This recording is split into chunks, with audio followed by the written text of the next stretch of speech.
Al-Azhar Indonesia. And the third one, Mbak Paramita Ningrum. Mbak Paramita. Where is her? Oh, okay. Still in the restroom. Faculty member, International Relations, Bindus University. So thank you very much for being with us today.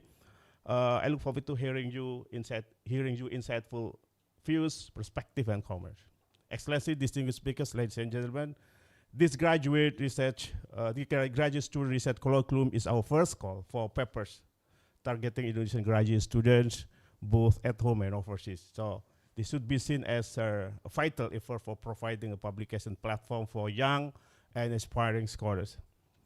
This year's theme, the new Southbound Policy, leveraging Indonesia-Taiwan ties, explore opportunities, challenges, and pathway for deeper collaboration between Indonesia and Taiwan across a wide range of sectors. As we are all aware, Taiwan ranks among the top 10 sources of foreign direct investment (FDI) in Indonesia, while Indonesia is among the top sources of migrant labor to Taiwan. Hence, we foresee the potential of Taiwan's new southbound policy to further strengthen cooperation between our two countries.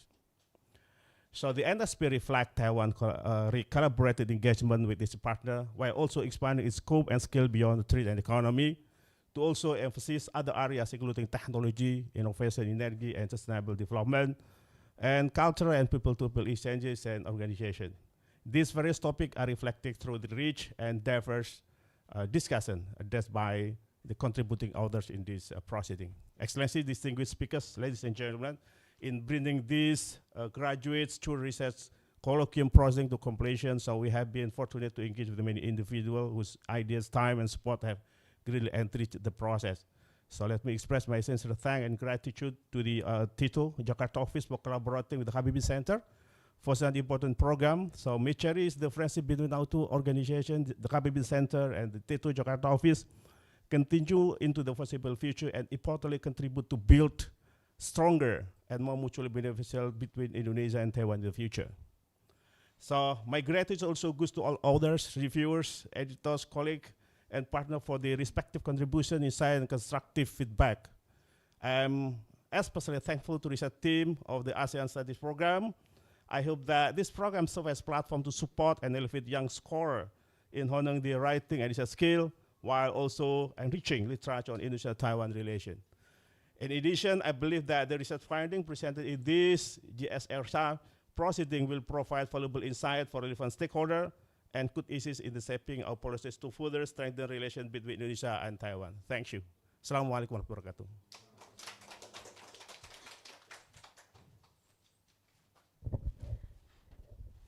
Thank you, Pak Ansori, for your thoughtful remarks to open today's colloquium.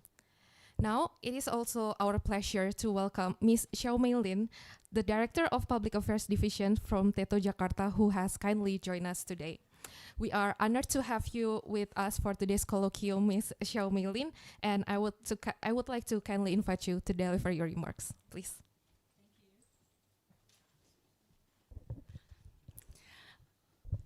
Selamat pagi, everyone. Practice bahasa.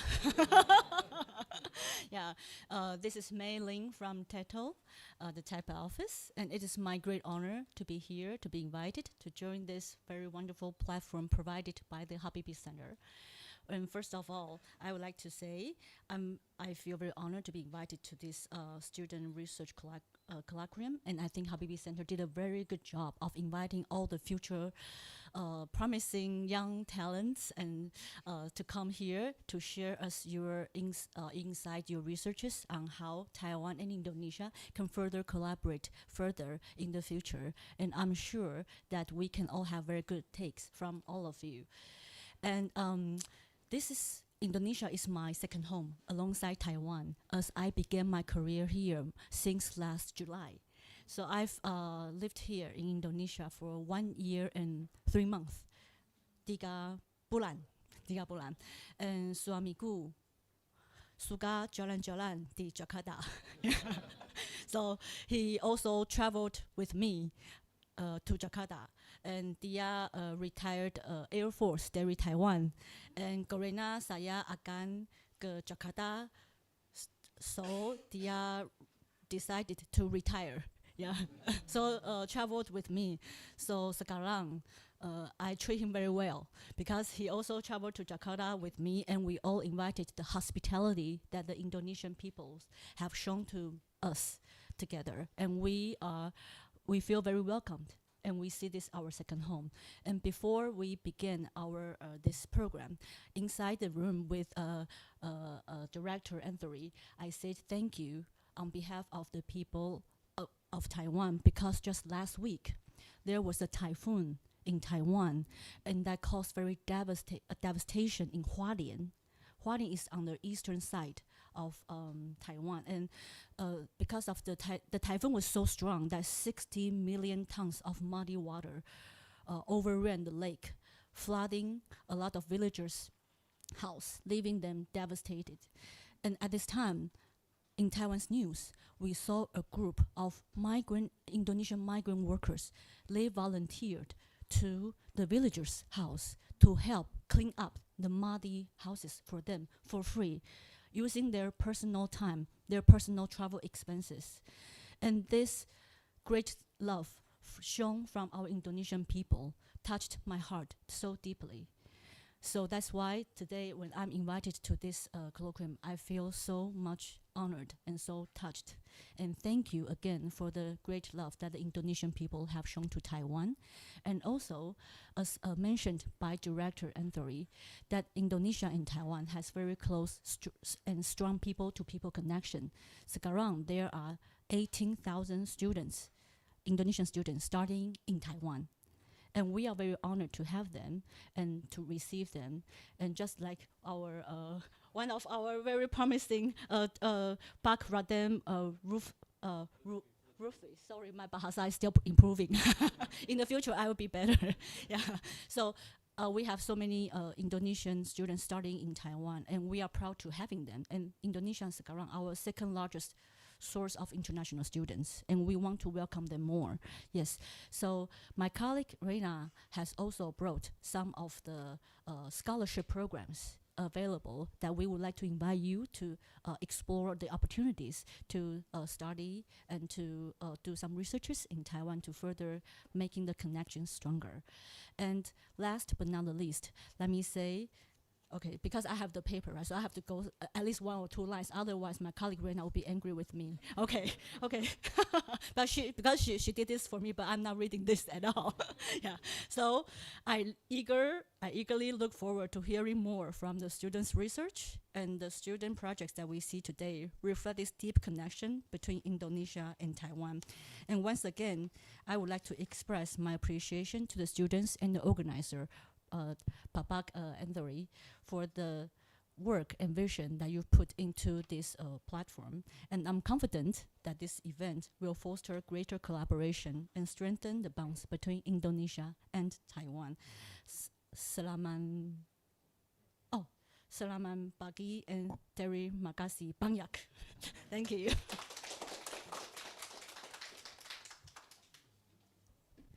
Thank you very much, Ms. Xiao Meilin, for sharing such a heartfelt and meaningful remarks. Now, before we proceed, allow me to invite Ms. Xiao Meilin, Pak Ansori, and all of our panelists for today's event, Pak Broto, Ibu Paratmi Tanglingrum, and Pak Lutfi, to kindly come forward and join us at the front to take a quick group picture. And maybe Pak Ansori can also give the proceedings to Ms. Xiao Meilin as well. Yeah.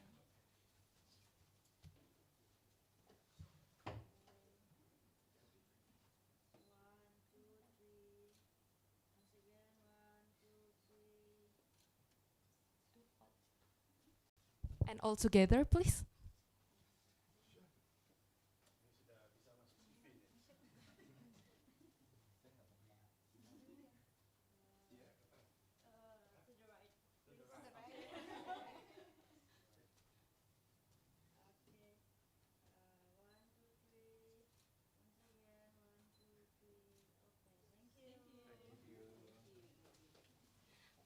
Thank you very much, everyone. You may return to your seats. Now, we'll move on to our main agenda and discussions. And before we begin, allow me to run through our agenda for today. So our event today will be divided into 3 sessions in which the authors have already been grouped according to the themes of their papers. In each sessions, the authors will have around 7 to 8 minutes each to present their papers and key findings. After all the presentations in each sessions, our 3 panelists will share their inputs, questions, and comments to the authors. If time permits, we will also open the floor for questions from those joining us here on site or from those joining us via YouTube channel. And if you're tuning in through our YouTube channel, please feel free to drop your questions in the chat box.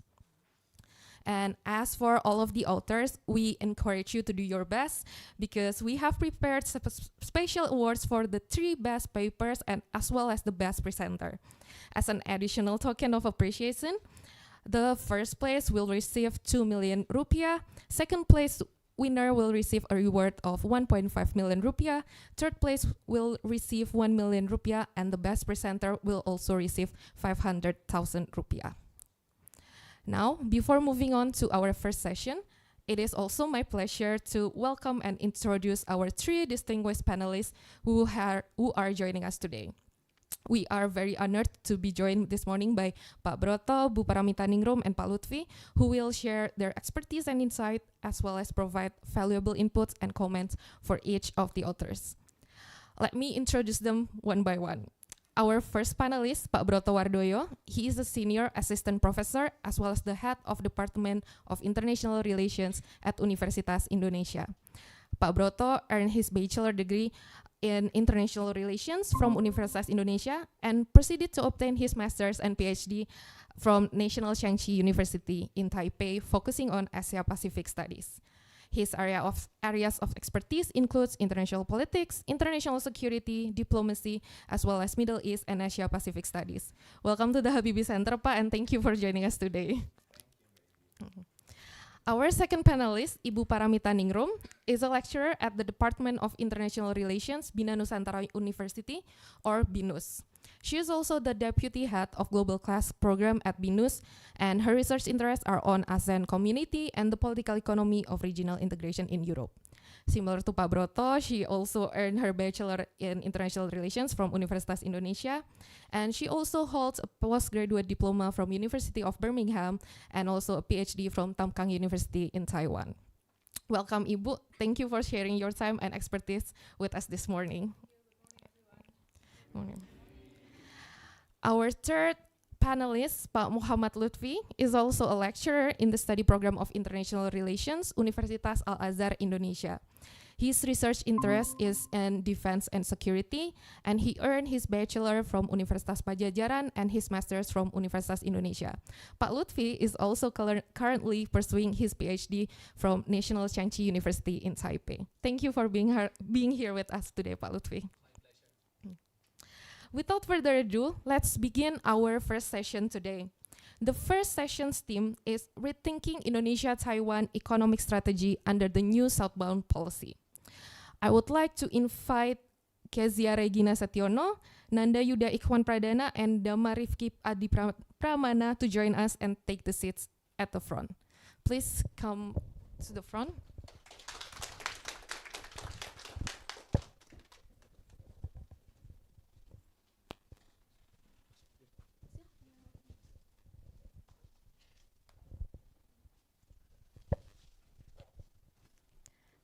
Hello, good morning, everyone. Welcome, Kezia, Nanda, and Dama. Okay, we're very delighted to have you with us today, and we look forward to hearing your presentations. So I think we'll begin with Kezia first, right? Let me briefly introduce Kezia. Kezia Regina Sotiono here, she is a master's student in international relations at Parahyangan Catholic University. Is that right? Yeah. And she will present her paper on Indonesia's economic response to the US-China trade war, opportunities under Taiwan's new Southbound Policy Plus. Kezia, you will have 7 to 8 minutes, and please feel free to use the clicker here to help you with the presentations. Yeah, and I'll hand the stage over to you, please.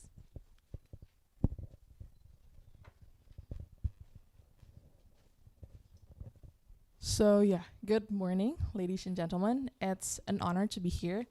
And I'm very nervous this morning standing in front of you, but yeah, allow me to introduce myself. My name is Kezia Regina Setiono, and I'm from Parayangan Catholic University. And today I will present about Indonesia's economic response to the US-China trade war, opportunities under Taiwan's new Southbound Policy, focusing on how Indonesia can pragmatically engage with Taiwan while still consistent with its foreign policy principle. So let me begin with some introductions with backgrounds. As of we all know, on April 2nd, 2025, the United States imposed a 10% tariffs on all imports goods with up to 50% on select partners. And later on the 9th of April 2025, the government of the United States suspended the tariff for 60 countries, excluding China. And this whole situation leading to a tariff escalations between both of the countries before they both do a ceasefire that was reached in Geneva in May. So again, this tariff caused a domino effect on the global economy, including Indonesia that has a trade surplus of 16 billion USD, with the key exports such as garments, electronics, footwear, and also oils.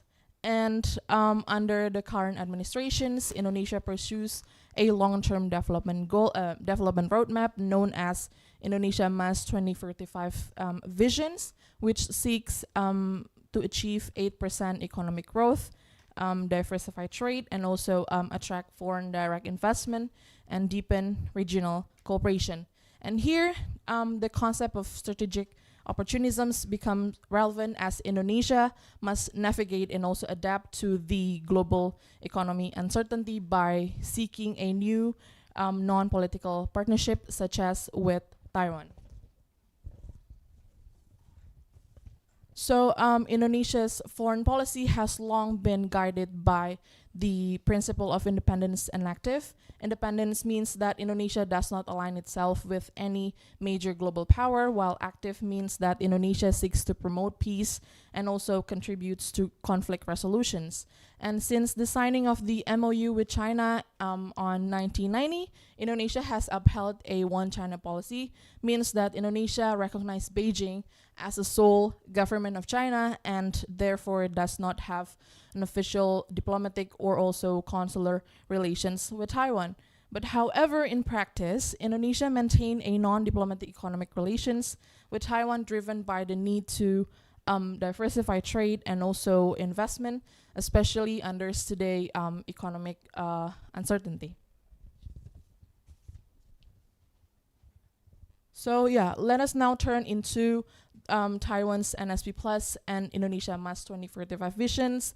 That if we can see both of NSP Plus and also Indonesia Mas 2035 has a lot of strengths, and if we are taking it together, we can see that Taiwan's technological capabilities and Indonesia's market scale and also resources are highly complementary.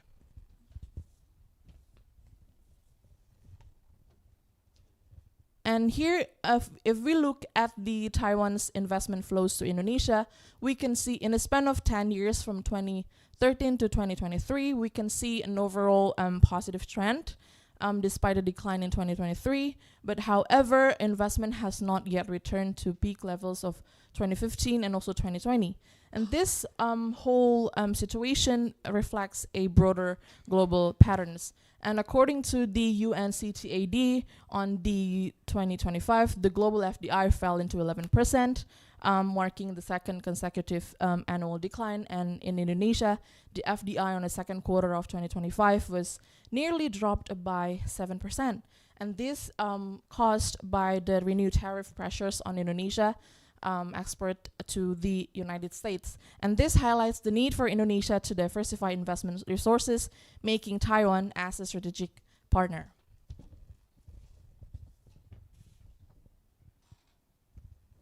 And here is where the concept of strategic opportunisms becomes essential. So by the definition itself, strategic opportunism means to exploiting temporary geopolitical or economic openings through a selective and outcome-driven partnerships. And for Indonesia, this means pragmatically engaging Taiwan to fill the policy gaps and also diversify dependencies.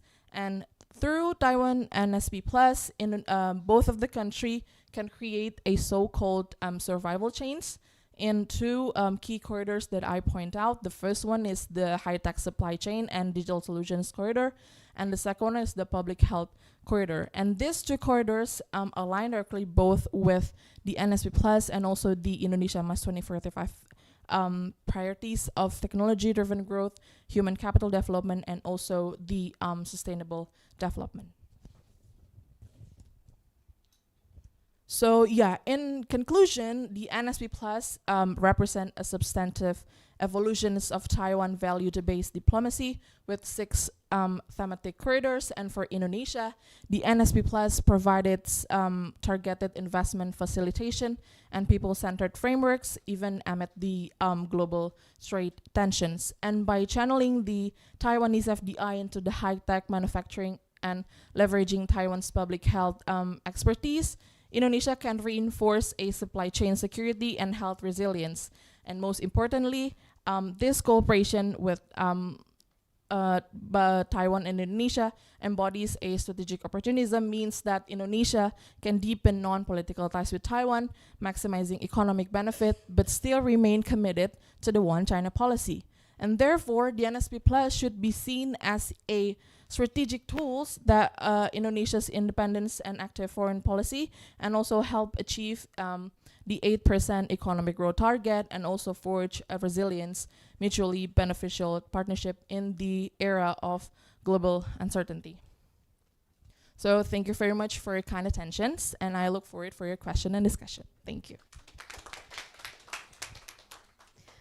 Thank you very much, Keisha, for such an interesting and also timely presentation as well. Such a timely topic nowadays. And now, before we go to the panelists for comments, let us first continue with all of the presenters from these sessions. And our next presenter is Nanda Yuda Ikhwan Pradana. Nanda recently completed his Masters of International Relations from Monash University in Australia. Congratulations, Nanda. Thank you. Well done, well done. And you will be presenting your paper titled Friendshoring the Silicon Shield. Please, the stage is yours.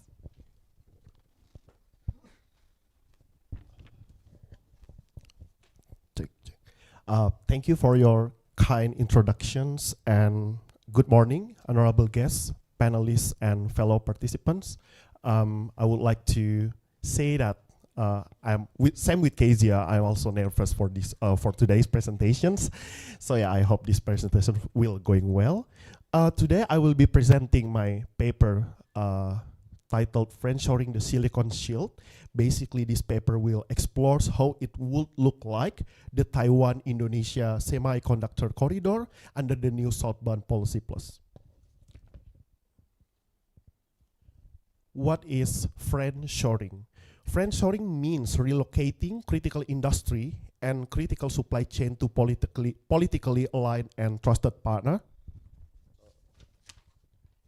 For Taiwan, friendshoring is not simply an economic choice, but it is about to reducing the risk to Chinese coercions while also hedging against the limit of relying on Western partners. Why friendshoring has become a matter today, nowadays, why it's become an important topics to be discussed.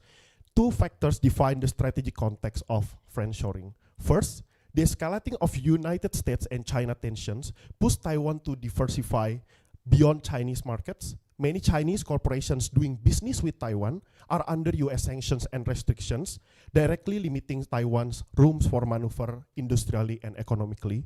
And second, Western partnerships are proving fragile. Even Taiwan has done its best to diversify productions to the West, especially to prioritizing United States domestic market to produce semiconductor, hoping that such massive investment will result in welcoming responses, such as a reduction of tariff that hurt the Taiwanese industry, but this case has not happen due to the volatility of the United States domestic political landscape.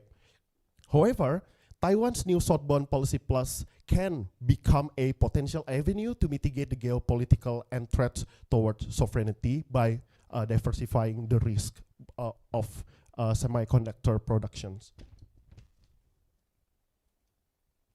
Why Indonesia can become a viable Taiwan partner in developing semiconductor productions?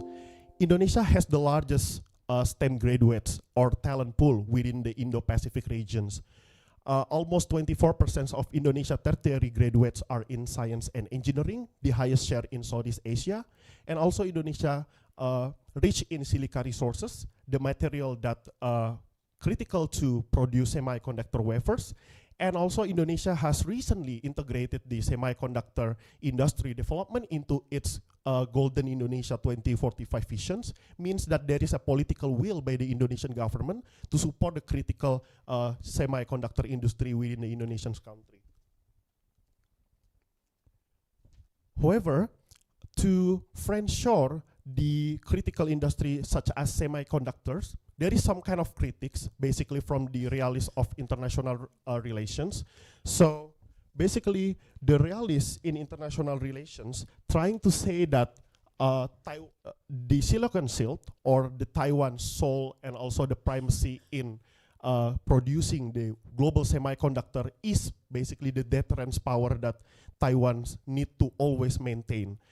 So currently, Taiwan produce more than 80% of most advanced semiconductor and logic chip globally.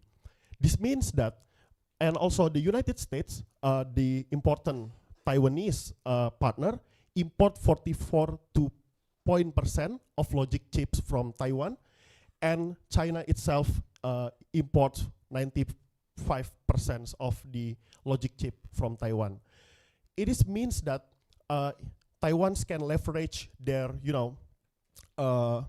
critical imports by those countries to, kind of like pressing the allies to protect Taiwan in the event of invasions by China in the future, in the near future. But currently, the shield that semiconductor industry are providing to Taiwan are currently in weakening because a lot of countries, including China, are trying to improve their domestic capacity and sufficiency of semiconductor and logic chip. Means that in the near future, the strategy to hold and ensuring that Taiwan have a significant amount of semiconductor producing will be not sufficient in the near future to kind of like having a great deterrence to prevent China's invasions to China in the near future. And the second critics coming from technocratics, basically the technocratics trying to say that there is some kind of limitations of semiconductor. If Taiwan trying to offshore the semiconductor productions to another country, there is a limitation institutionally to provide a great technical capacity and also the labor talent to develop that semiconductor. So basically in developed country like Germany and Japan, they only produce 22 to 26 nanometer nodes, means that the most advanced, highly advanced semiconductors, sub 2 nanometers, are massively still produced within the Taiwan itself. So there is some kind of distrust that countries like Indonesia and also Southeast Asian country could also producing semiconductor. However, Southeast Asia prove that they can develop semiconductors industry. For example, Malaysia and Vietnam securing assay plants, and also they can prove that they can, involve in assembly, testing, and packaging process that important to semiconductor productions and contribute to the success of semiconductor producing globally. So there is a chance for Indonesia to basically taking part to these productions within the Taiwan support. I will use Gramscian's geopolitical economic framework to further explain how Indonesia and Taiwan semiconductor cooperations will look like in the future. Basically, Gramscian's geopolitical economic lens, seeing friendshoring not just a technical fix or zero-sum security dilemma, but it treats semiconductor offshoring as contested geopolitical fix. First, we will explain geopolitical rivalry, capital accumulations, and state projects. So the first context that we need to discuss is the geopolitical backdrops that supporting this friendshoring. So why Taiwan can offshore their semiconductor productions to Indonesia? Because the United States has elevated its partnership with Indonesia to include semiconductor supply chain cooperations. This positions Indonesia not only as Taiwan's partner, but also as a Washington strategy to contain China technological rise. At the same time, US Tariff and CHIPS Act create new pressure on firms like TSMC in Taiwan, making Southeast Asia an attractive diversification option for Taiwan semiconductor production. The second is Indonesia poly-alignment strategy. Basically, in Indonesia domestic politics, there is two political contestations by two parties. The first from transnational elites, including technocratic ministries such as the Ministry of Industry and Coordinating Ministry for Economic Affairs, that they favor deepening ties with Taiwan and the US, seeking semiconductor as a pathway to industrial upgrading because they gain external backing, expertise, funding, and political leverage for their semiconductor ambitions. And the second actors who contest the semiconductor productions is the oligarchic business elites who want the benefit from both Chinese and the West. This is visible in sector like nickel, where Indonesians partners with both Chinese and American firms. Thus, in the future, if Taiwan and Indonesia cooperate in semiconductor manufacturing, Indonesia will seek semiconductor Taiwan and the US, but without closing the door with China. Apologies, Nanda, you have 1 minute left. Okay. So the cooperations between Taiwan and Indonesia have a potential for Indonesia. First is industrial upgrading, and this is the opportunity for TSMC, the Taiwan Semiconductor Manufacturing Corporations. Also, for Indonesia, attracting TSMC investment could transform Indonesia from a resource-based economy to higher value manufacturing hub. Taiwan can support build, operate, localized model, ensuring technological transfer and local participation, so that gains of offshoring contributes to Indonesia's long-term development while improving trust on Taiwan's diplomatic efforts. So this is the conclusions of my presentation. Taiwan's strategy of maintaining semiconductor manufacturing primacy is under attack and is unlikely to be sustainable for the medium and long term. Friendshoring has become the best possible option for gaining Taiwan's diplomatic leverage, especially from rapidly developing Southeast Asian countries like Indonesia, with talent, resource, and policy alignment that makes it a prime friendshoring destinations. And friendshoring to Indonesia will play out under the scenario of, first, friendshoring is not a neutral, it is a contested geopolitical fix shaped by US-China rivalry, capital interest, and state project, and poly-alignment or politik bebas aktif with actor contesting to gain influence is inevitable. Indonesia will balance tie with both blocs, like with the US and Taiwan and also Chinese, rather than choosing sides. And lastly, industrial upgrading is possible, but only if Indonesia secures technological from Taiwan and avoids become an enclave economy. Ultimately, the success of Taiwan and Indonesia semiconductor cooperations will depend on whether both sides can forge a durable strategic partnership that balance deterrence for Taiwan and also help Indonesia developing its semiconductor industry. Thank you for your attention. I'm looking forward for discussion sessions. Thank you.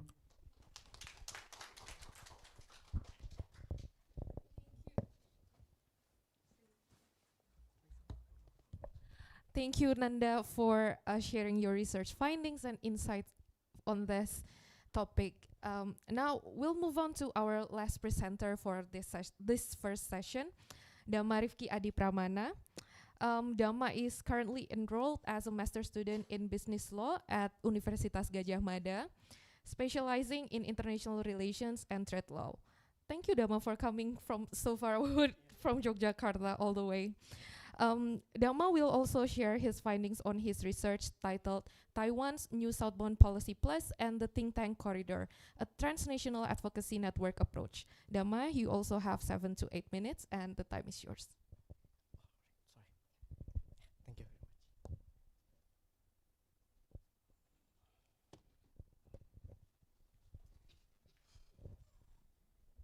Tes 1, 2, 3. Hello, good morning everyone.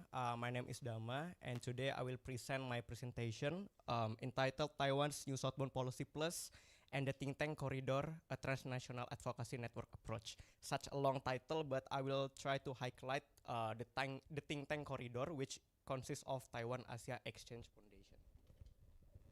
So in introduction, I would like to give you an overview of what Taiwan's foreign policy is. The first, because we understand that Taiwan is a quasi-state where it lacks of empirical statehood or free from the intervention of People's Republic of China, especially for one China policy.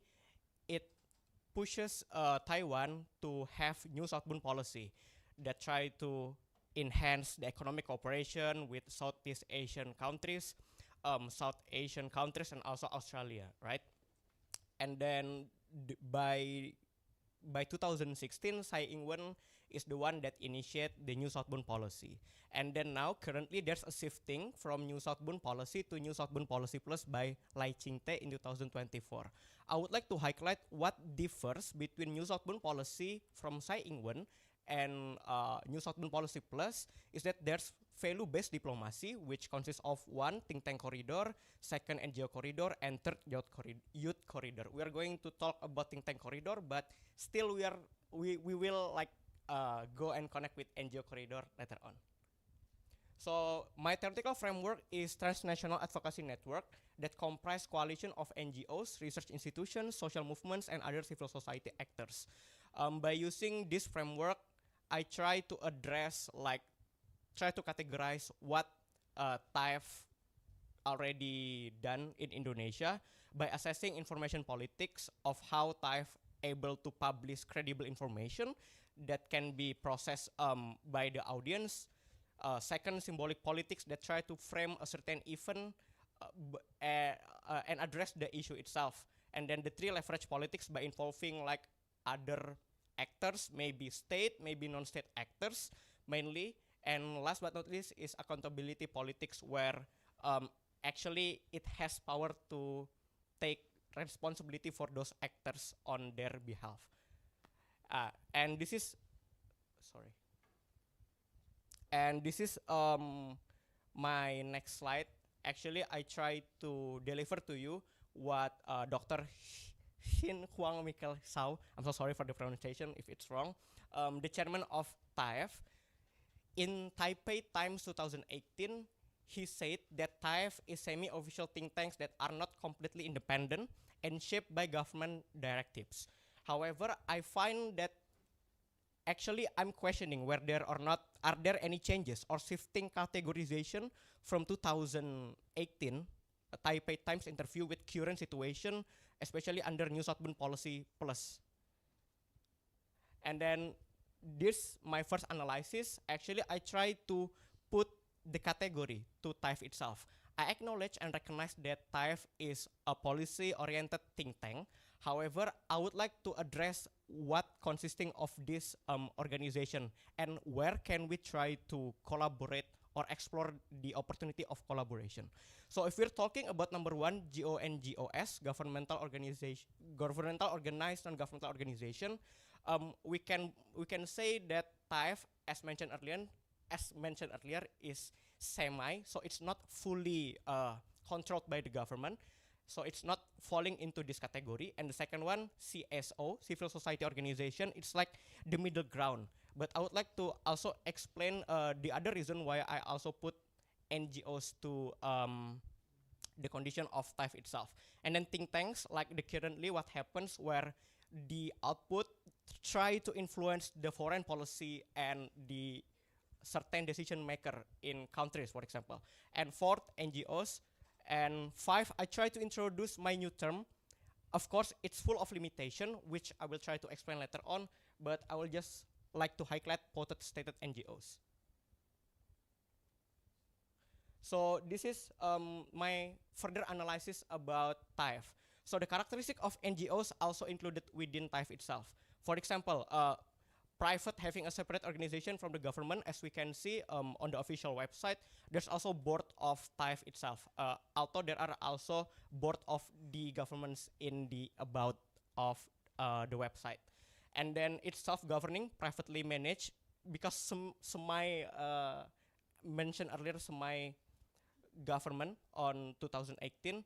And then I also put like think tanks classifications, where it's also will explain about the presence of Hakka Affairs Council or Global Hakka Alliance later on. And then this is the next slide about quoted stated NGOs. So basically, these are main features that I would like to capture to explain what is going on with TAIF. Number one, initial funding or mandates from state-linked bodies. So NSP is the one that initiated the emergence of TAIF at the very first place. And then the number second, governance, blending government appointees with independent experts, which will be explained later on because I have the profile of the experts that not directly related with the government from Taiwan, for example. And then operational autonomy to conduct track 2 diplomacy and research, and active engagement with civil society and diaspora networks. This is the one that I tried to mention earlier for the number 2, for the involvement of experts. Number 1 is Sana Hasimi. So Sana Hasimi is one of the expert consultant from the government of India. And then the senior advisor of Dr. Maria Serena Diokno from the Philippines, professor, and Bonnie S. Glaser is a part of managing director German Marshall Fund from United States. So I would say that there are varieties within TAIF itself. So it's not really like stuck into a certain definition, right? And then, so this is my output for the analysis. So TAIF illustrates this hybrid model, its collaboration with government-linked cultural diplomacy, particularly through Hakka Affairs Council. Moving on, there's also, I mentioned earlier about Hakka, Global Hakka Studies Alliance that brought together 11 institutions initiated by Dr. Michael Hisau itself. Like there are dual roles as chairman of TAIF and also chair professor of Hakka Studies at National Central University. I also conduct empirical studies by interviewing Tony Dian Effendi that emphasize how such dual roles enables cross-cutting linkages. So this is my next analysis. I would like to highlight the think tank corridor, but also NGOs corridor. NGO style flexibility, if we try to define TAIF based on potted state NGO. See, there are still limitations. We need to conduct like how far actually we can separate between public involvement and private involvement within the organization itself.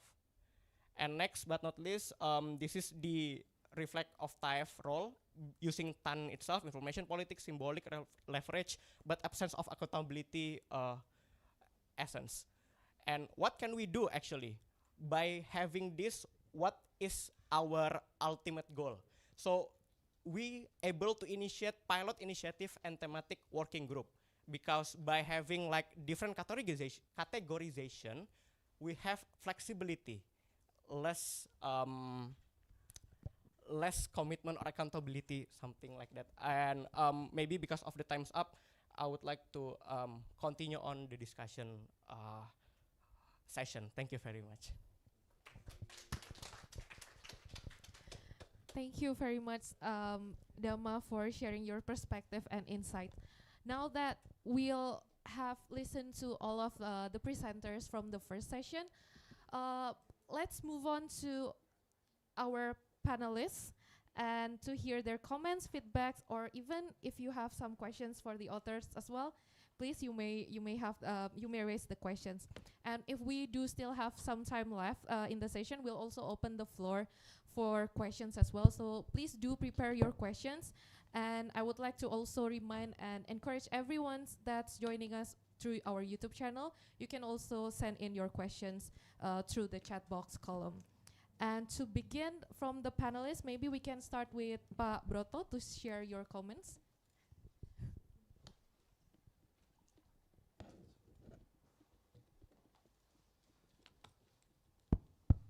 Okay, good morning, and thank you, Keisha, Nanda, and also Dhamma for your presentation. I really enjoy your presentation, but for Dhamma, I think your paper is much clearer than your presentation, so I really enjoy your writing, actually. Okay, I have two comments and one question. Comment is for Nanda and also Kesia, and question is for Dhamma. The comments that I have for both of you, first,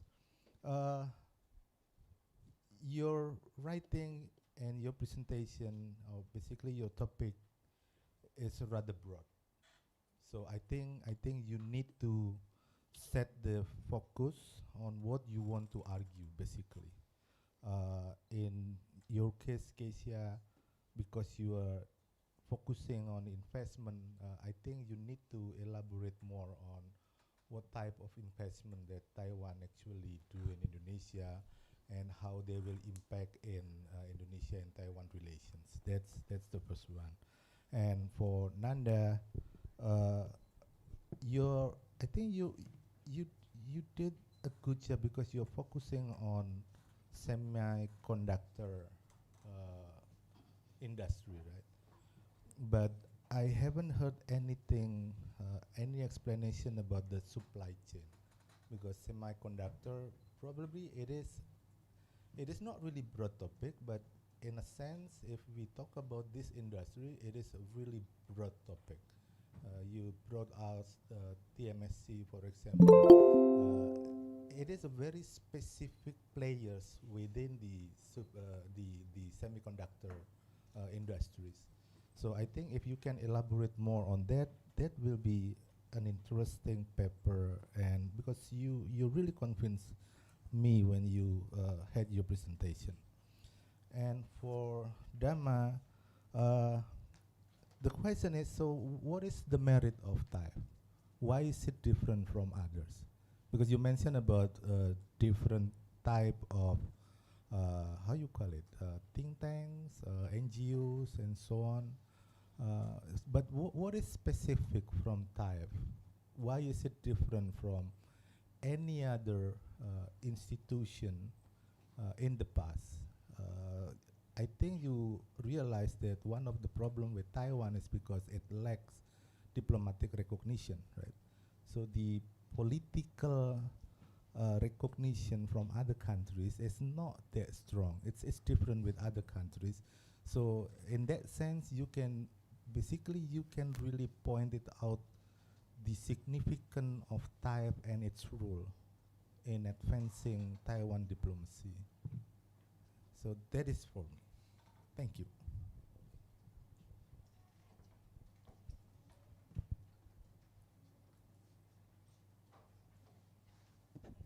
Yes, well, maybe we'll gather all of the comments from all the panelists first, and then we'll let the authors respond later. Bu Paramita Ningrum, please. Okay, thank you. Good morning, Kezia, Nanda, and Dhamma. Yeah, I enjoy your presentation because it's like lesson learned for me and reminder for me as well. Okay, for Kezia's paper, I would like to underline the time frame because yeah, from your title, you didn't mention the period of your research, right? So basically, I feel confused before I heard your presentation. So when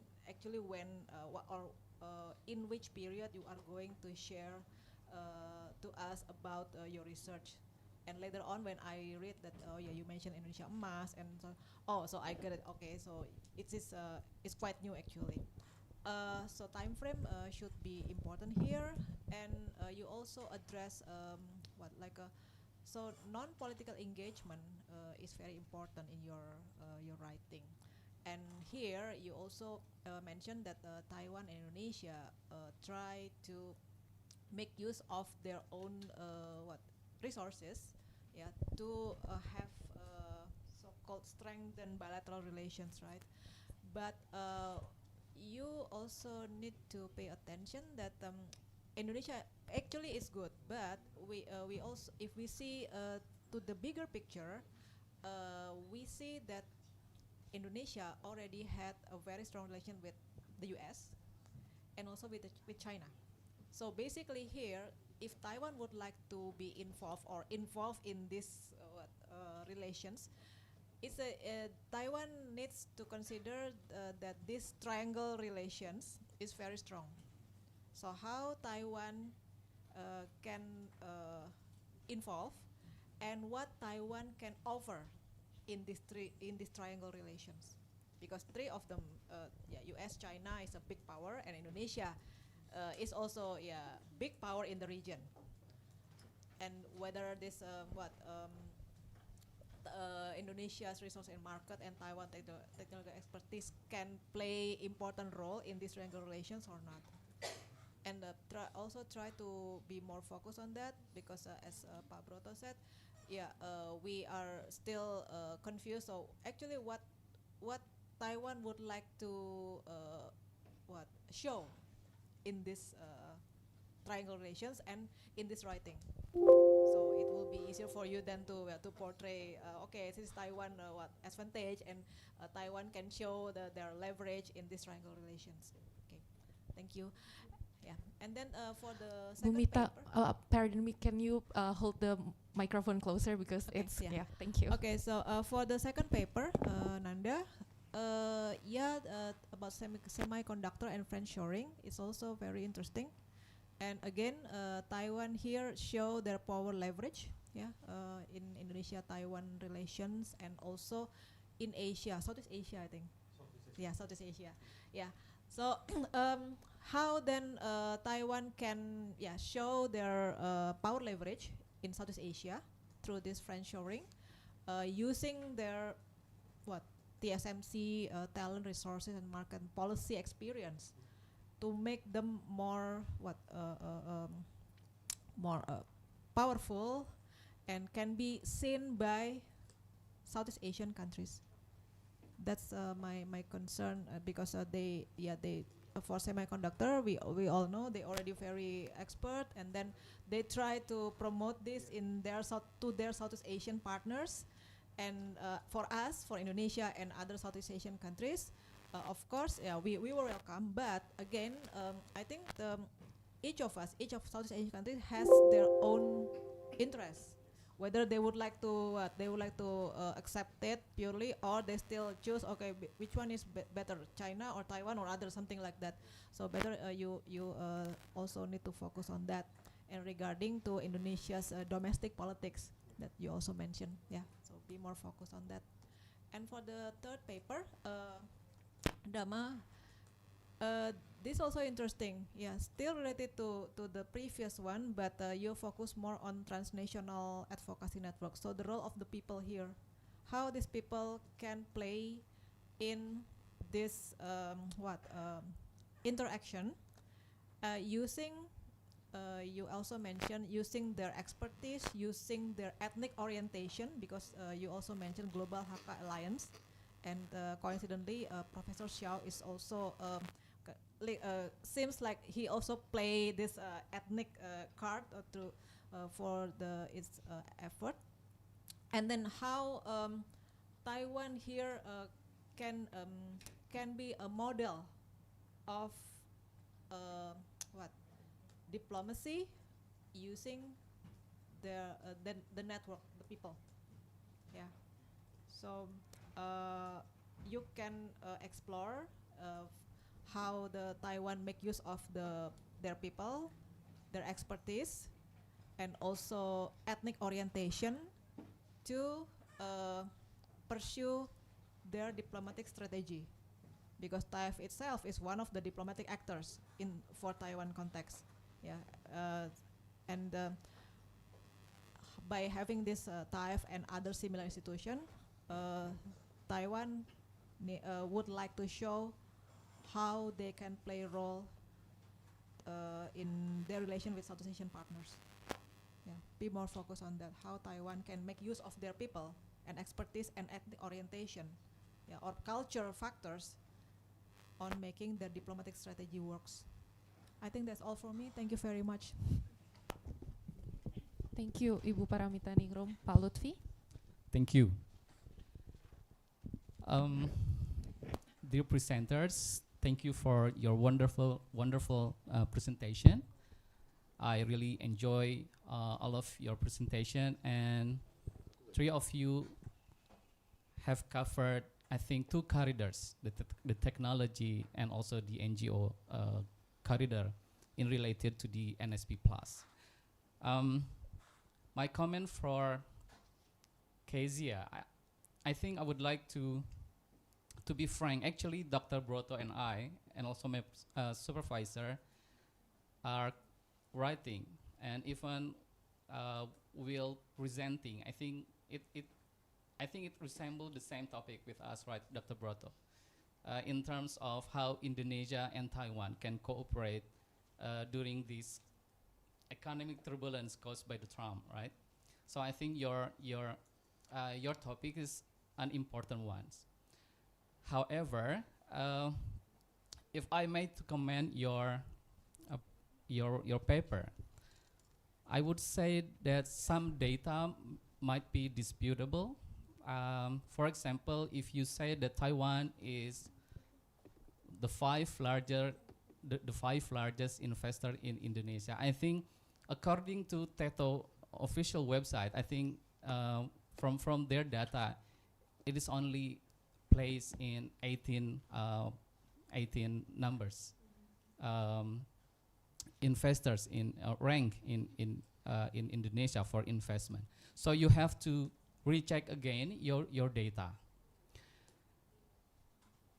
And I think you also in page 5 you said that it is estimated to have generated employment for approximately 1 million local workers.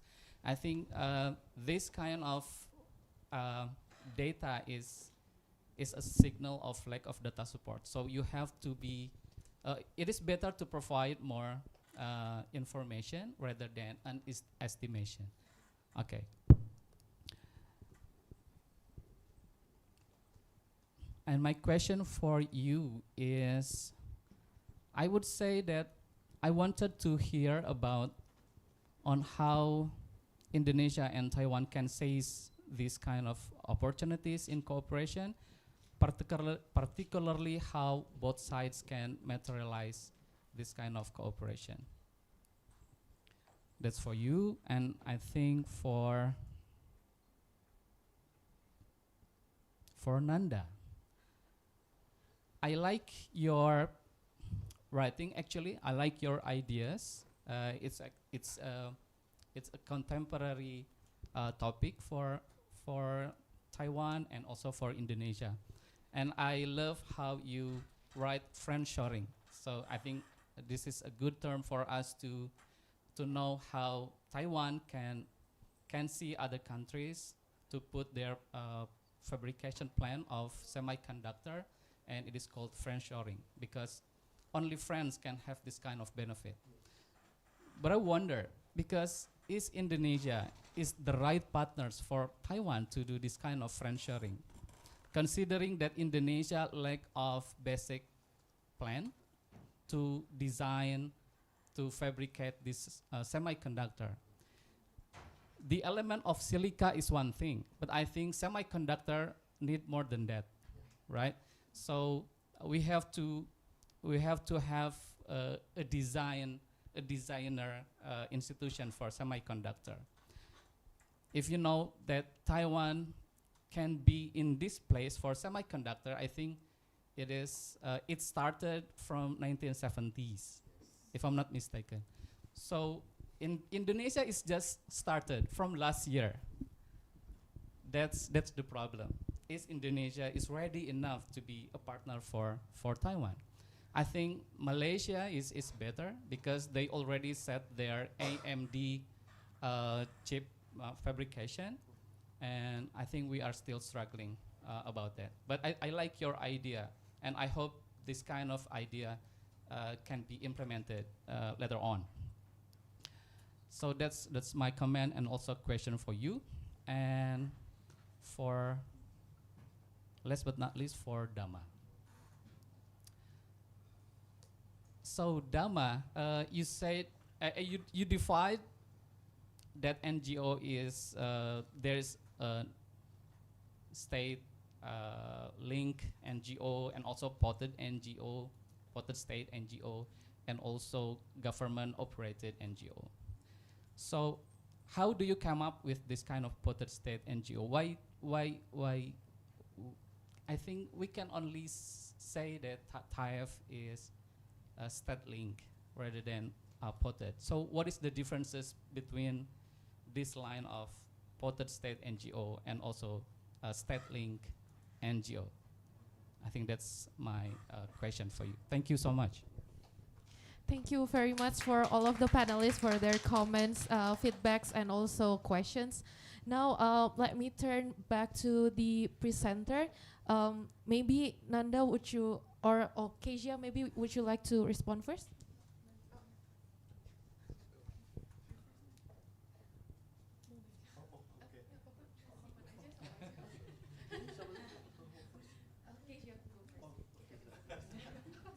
So yeah, thank you so much for the feedbacks and comments. I will take note on that.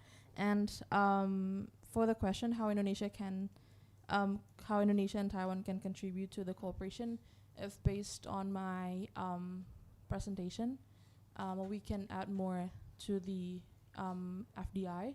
So we have to build a trust with Taiwan to put the FDI to Indonesia. So then the economic, also Indonesia economic can growth, and we can also give Taiwan our market so that they can also do an export to us, and we as a country, Indonesia and Taiwan, can do exports and imports together. But basically, yeah, based on the FDI, and we have to make trust with the Taiwan.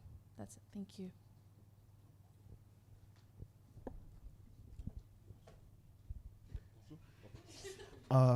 Thank you very much, Pak Broto, Bu Paramita, and Pak Lutfi for your kind comments and also the questions. I would like to address the questions from Bu Paramita first, but before that, I will address the comment from Pak Broto to give the clearer picture about how the semiconductor value chain globally. So basically, semiconductor value chains involve 3 stages of productions. The first is design, and the second is manufacturing itself, and the third or the latter part is ATP, assembly, testing, and also the packaging process. For the first stages, the design is dominated by the American or the United States corporations. For the manufacturing part, even though there is a Japanese, South Korea emerging, but this stage is still dominated by Taiwan. And don't get me wrong, for the most of the legacy chip, I mean above 5 nanometers, it's distributed evenly. Taiwan, Japan, South Korea also contribute to the market. But for the most and highly advanced 5 nanometers and 2 nanometers, 95% of global supply is still produced by Taiwan only. And for the latter part, the assembly and testing and also the packaging, most Southeast Asian countries dominate this more low value market share, especially for the Philippines, Vietnamese, and Malaysia, like Pak Lutfi said. And how can Taiwan show power leverage to make it more powerful and be seen by Southeast Asian country, considering the Indonesia's domestic politics? I think the new Southbound Policy creates a new kind of avenue of corporations. Since 2001, there is a established belief that the only way Taiwan could, maintain the sovereignty and also deter China to not do the quarantine, especially in 2027, is only by keeping the semiconductor in Taiwan itself. So basically, if China trying to invade Taiwan and also trying to, kind of like invade and conduct the aggressions or quarantine to Taiwan, there is a collateral damage, and also there is a global economic fallout that also impacted China, because China import 59% of Taiwan semiconductors export. But recently, Taiwan's have, kind of like a challenge to this kind of belief, because China trying to secure 75% of self-sufficiency of semiconductor productions before 2030, and many countries follow through. Like United States, they enacting CHIP Act to basically saying that productions of semiconductor by TSMC must be done in the United States, but due to United States political volatility, the move that Taiwan's conduct in Obama administrations become, kind of like a backlash during the Trump administrations, because Trump still, push the tariff to Taiwan. And there is a lot of countries that trying to replicate this move, cannot achieve what Taiwan have done. For example, fabrication in Dresden in Germany and Japan only produce 22 and 26 nanometer. So we cannot expect Indonesia to produce the most and highly advanced semiconductor like the 5 nanometer or the newer model 1.8 nanometer or 2 nanometers. But but Taiwan can assist Indonesia to produce and to establish the industry by helping Indonesia to kind of like creating the base model or legacy model of the semiconductor first. For example, the above 26 nanometers that frequently been used in auto industry, because Indonesia has the potential on developing the electric car and electric vehicle. So by assisting Indonesia, Taiwan can help Indonesia's in creating a new semiconductor industry that frequently address on legacy model that can be used in vehicle industry. And also, I think in 2024, there is a lot of talk between Indonesian officials and also Taiwanese government about how Taiwanese government will use the leverage of more Indonesian students that study in Taiwan, especially in engineering degree. So it is a great opportunity for Taiwan to not only, kind of like giving a scholarship for Indonesians who study in Taiwan, but also when they come back to Indonesia, they're actually working on Taiwanese interests. They're working on fabrications that are being supported and being backed by Taiwan. So it become a more people-to-people diplomacy, but at the same time, it's also creating an opportunity to Indonesia and Taiwanese cooperations in educational sectors, because a lot of engineering talent pool in Southeast Asia basically coming from Indonesia. 24% of Indonesia graduates are from engineering, from STEM. So I think yes, for Pak Lutfi questions, Indonesia can become a new semiconductor hub, but not for the most advanced 5 nanometer, 2 nanometer, and 1.8 that's exclusively been produced in Taiwan. And also, Taiwan can, show the faithful ally diplomacy to the Southeast Asian nation by sharing this critical industry to Indonesia to address Bu Paramita, because I believe that Taiwan cannot exclusively keep the semiconductor industry to deter China anymore, because China will eventually follow the industry self-sufficiency, Japan and United States also. But by sharing this critical industry to Indonesia, for example, and Southeast Asian partners, Taiwan get a leverage on their interests, especially under the new Southbound Policy, because this kind of developing countries will at some point have a capacity to shape international structure and system, and they will back Taiwan to advance their interests and help Taiwan to secure diplomatic leverage in the event of crisis. So basically, middle power diplomacy will be good in this kind of scenario. So yeah, thank you. That's all. Okay. Thank you very much for the comments, Pak Broto, Bu Paramita, and then Pak Lutfi. I'll try to give response. Maybe first I would like to respond to Bu Paramita because Pak Broto and Pak Lutfi actually have similar questions regarding what's so exclusive about this term, right? So I'll try to focus on Bu Paramita first. So I would like to thank you for the comment and the inputs regarding be more focused on cultural and diplomacy works actually for the people to people. But also in my paper, I also include that actually there's opportunity to explore, for example, to have like working group and then also piloting project. So I would say that TAEF, let's drop the categorization for later on, but we'll try to discuss about what actually can we explore through TAEF for their new value diplomacy, like think tank, NGO, and then also the youth, for example. We can conduct working group, which also focus more on the specialization such as digital economy, disaster resilience. But we also need to have like follow up because there's also an issue, at least that's what I found, that there's no follow up mechanism like directly bind those actors to participate, right? And then there's also piloting project that maybe we need to start because it's scalable. It's able to measure. For instance, if we try to implement a certain project in Indonesia, then we try to implement it on Philippines or on other Southeast Asia's countries. So that's what I try to explore more actually by my paper. But most of my presentation also regarding to the categorization of the type itself. Going next to the comment from Pak Broto and Pak Lutfi. So actually, I admit the fact that this is very ambitious. Try to give new definition like what's so exclusive about this? What kind of studies or literature that you already read, for example? I would highlight that this is still in like initial early stage of development because I tried to have like an interview with Pak Tony.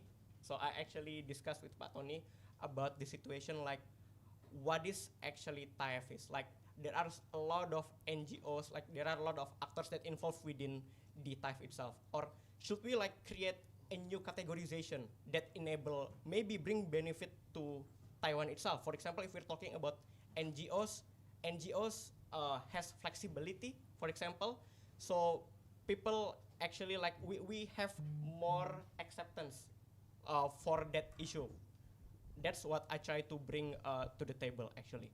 And then for further information, actually I would like to conduct interview previously with the chairman of TAEF, but unfortunately I was unable because during this paper creation, like during the interview, my father passed away. So it actually hindered me to like give you a proper data because I mentioned the limitation regarding like how much government or like private sectors involved within TAEF itself. And I think there's also followed with Hakka Alliance and the others. So thank you very much for the comments and I hope the questions answer, and yeah, I'll give back the word. Thank you, Daman. I'm so sorry to hear about your father.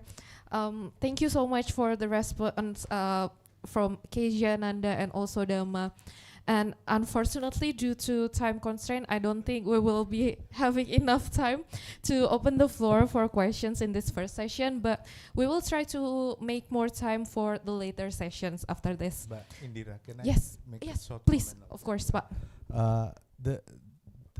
I actually like your idea of meeting the categorization, but if you do it, for example, on one spectrum, it is a degree of relative closeness to the government, for example, that's the Y spectrum, and then you cross it with, for example, the capital or the strength of funding, for example, then you already have different categorization.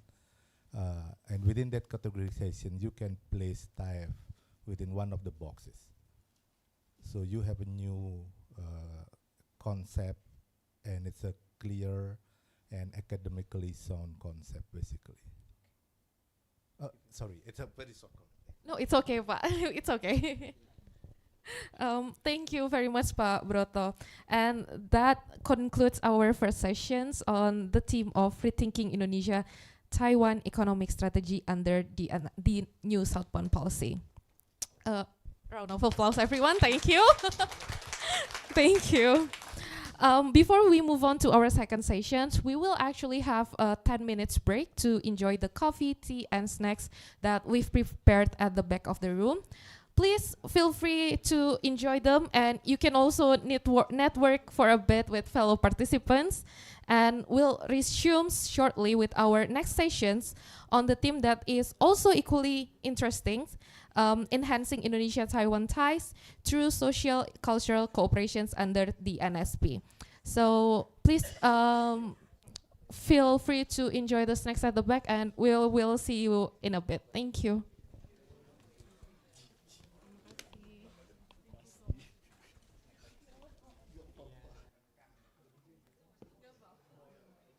Cek satu.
Cek, cek.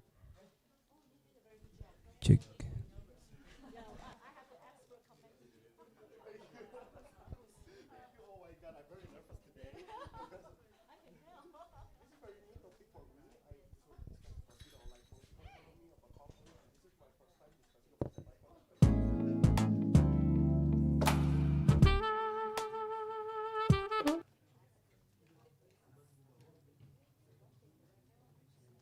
Teenagers are building businesses with AI, while the only AI you know is ChatGPT. Let's be real. Most people over 40 use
Good morning, everyone. Please return to your seat.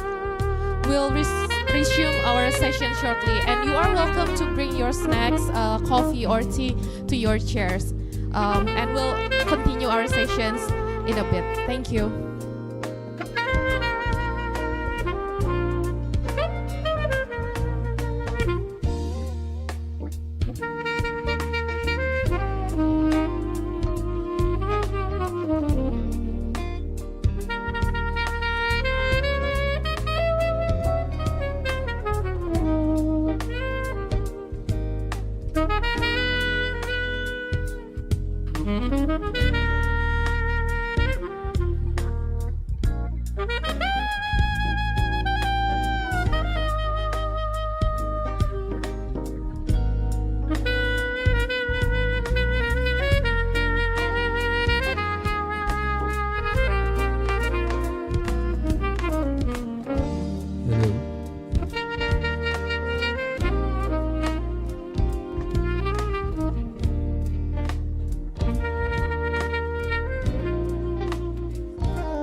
For those of you who haven't returned to your seat, please take your seats. You may take your snacks, coffee, and tea back to your seats, and we'll resume our session shortly. Thank you.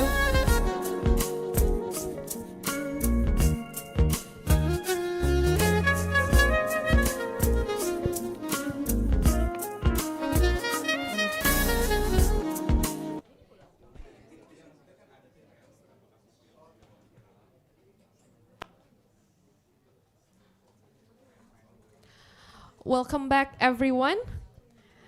We'll now begin with our second sessions that has the theme of enhancing Indonesia-Taiwan ties through socio-cultural cooperations under the new Southbound Policy. This session will be particularly interesting because we will have a very diverse range of topics to discuss, presented by 4 different speakers. On this session, we will be joined by Asmi Ramianti. Asmi, please come forward and take the seats next to me. Rafida Mumtaz, please, Rafida, you may also come forward. As well as Neng Lilis Suryani and Dwi Rahayu Nurmianti, who are joining us online. Is Neng Lilis and also Dwi Rahayu already on the Google Meet? Okay. Neng Lilis and also Dwi, can you hear us? Yes, it's perfect. Thank you, Neng Lilis. Dwi, can you hear us clearly? Okay, I can hear your voice, Kak. Can you try to unmute first and let us check the microphone, the sound? Okay, hello. Okay, yeah, that sounds good. Thank you. Thank you. Okay, so without further ado, let's begin with our first presenter. So our first presenter will be Asmi Ramianti. Asmi here is a master student in anthropology at Universitas Gadjah Mada. Oh, another Universitas Gadjah Mada's young scholars.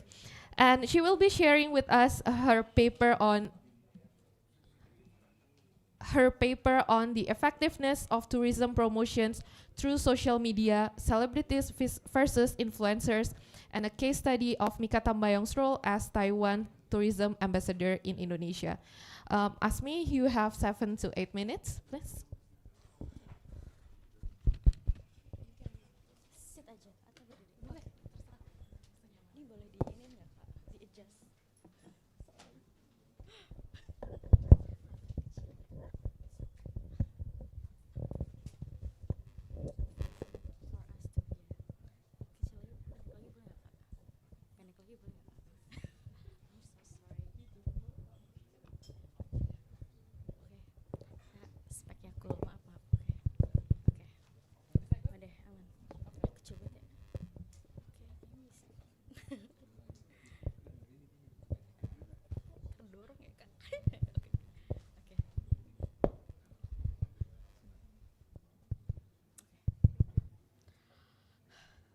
Okay, good morning, ladies and gentlemen.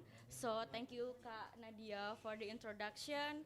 Today I will present my mini research and reflection with the title is The Effectiveness of Tourism from Promotion Through Social Media, Celebrities versus Influencers, a case study of Mika Tambayong role as Taiwan Tourism Ambassador in Indonesia. For disclaimer, I'm a big fan of Kak Mika Tambayong, so I'm not a hater. So next.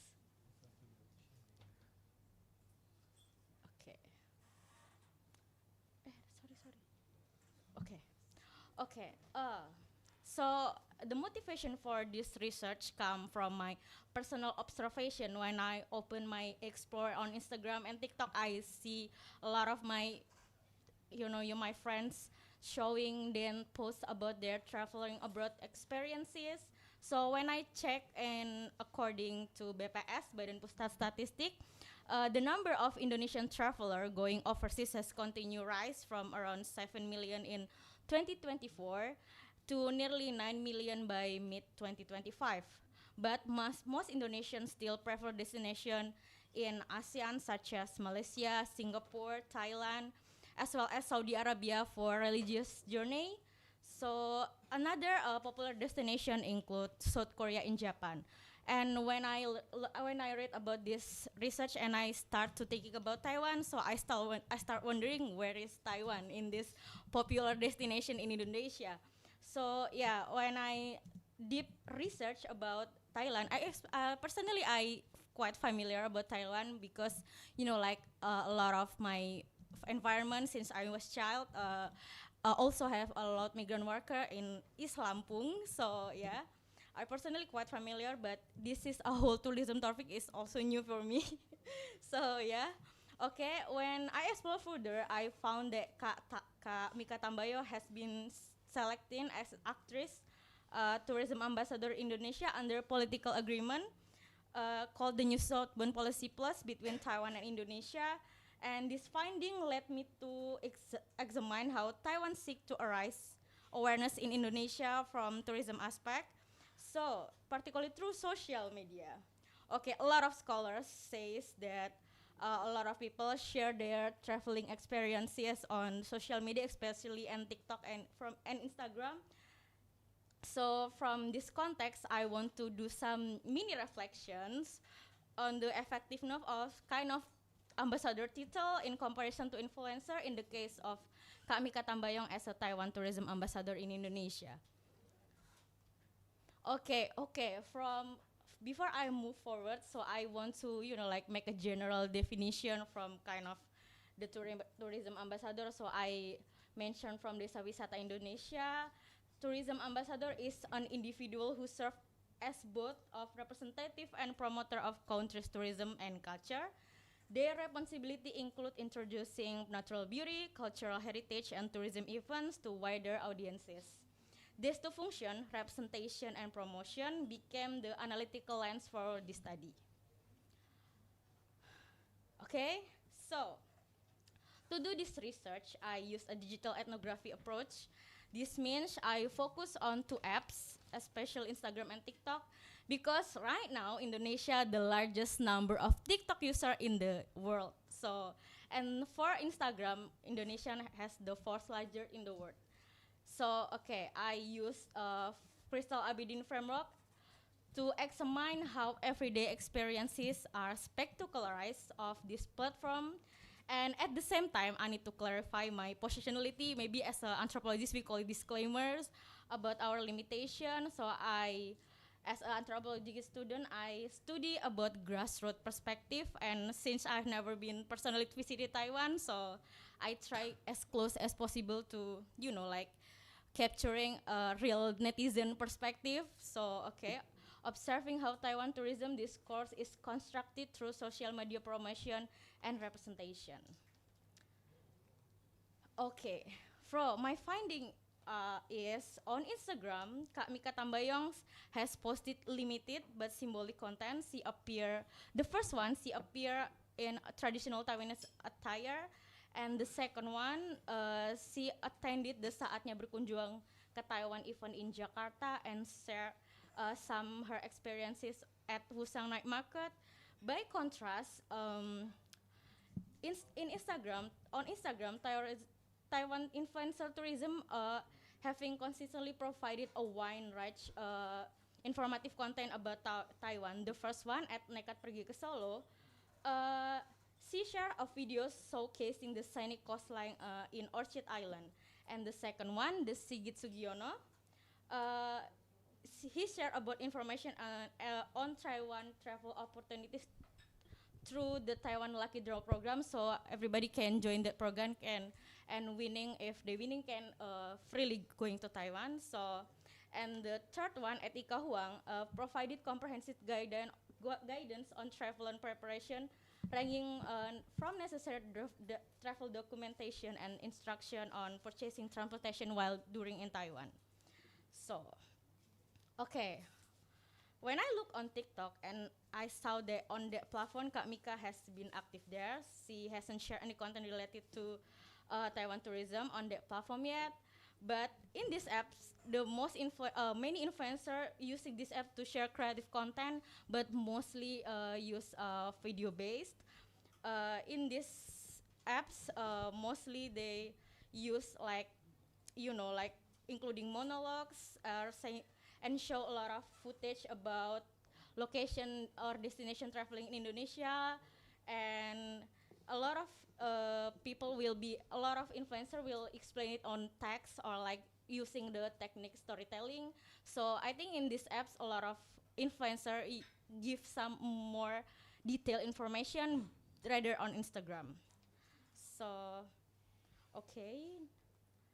Okay, so I want to move on discussion.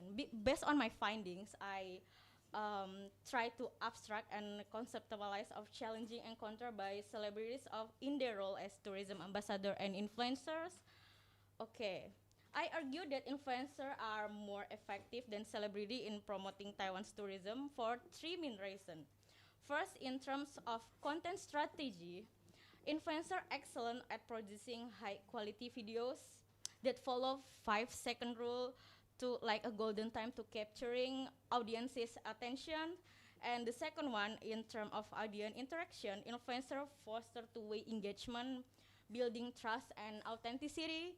And okay, this is kind of interesting because a lot of scholars find that nano and micro influencer is specifically more effective to, like promoting something. Okay, because they have a persona as like relatability as ordinary people. And okay, as a context, I want to explain like influencer can be divided into 4 categories: nano, micro, macro, and mega. Nano influencer have 1,000 until 10,000 followers, and micro influencer 10,000 followers until 100,000 followers, and macro influencer who has 10,000 followers until 1 million followers, and the next mega influencer have the more 1 million followers. Okay, the the power of authenticity as an ordinary people make this influencer have the more powerful and more like approachable people, so people can trust what they want to promote from their account. So by comparison, Kak Mika Tambayong posts while she just posting about her activity on Taiwan, a lot of audiences just focusing about her appearance and like as a fans and idol relation. So like this kind of interaction is reducing their promotional impact as a tourism ambassador. So okay, for the conclusion, while celebrity like Kak Mika Tambayong has been demonstrated that celebrity-driven promotional campaign face some limitation, but influencers are more effective promoter of Taiwan tourism in Indonesia context. So their ability to create engagement content, build authentic interactions, and target to younger digital audiences make them powerful agents of tourism promotion. So that's all for me. I'm so sorry if there is a lot of mistake. Thank you very much. Thank you very much, Asmi, for such an engaging presentation. Well done. Next up, we will have Rafida Mumtaz. She's a Master of Arts. She's a Master of Arts in Linguistic Studies candidate from Universitas Erlangga. And she will be sharing with us her research on shared tongues, shared futures, rethinking Taiwan-Indonesia cultural ties under the new Southbound Policy. Rafida, the stage is yours. Okay, Assalamualaikum warahmatullahi wabarakatuh. Okay, good morning everyone. Thank you for the opportunities to standing over there. I am Rafida Mumtaz. I'm from Universitas Airlangga, and here I will present about my research entitled Shared Tongues, Shared Tomorrows, Rethinking Taiwan-Indonesia Cultural Ties under the NSP+. So the NSP+ is launched in 2016 and is often understood as an economic initiative, markets, trades, and other. And we have discussed about it in session 1. And however, my research is want to rethink this view. So I argue that NSP Plus can also serve as a platform for cultural and linguistic diplomacy and approach that emphasize empathy, kinship, and people-to-people connection. So this perspective is especially relevant for Indonesia because our ties with Taiwan are not only on economic, but also rooted in shared Austronesian heritage.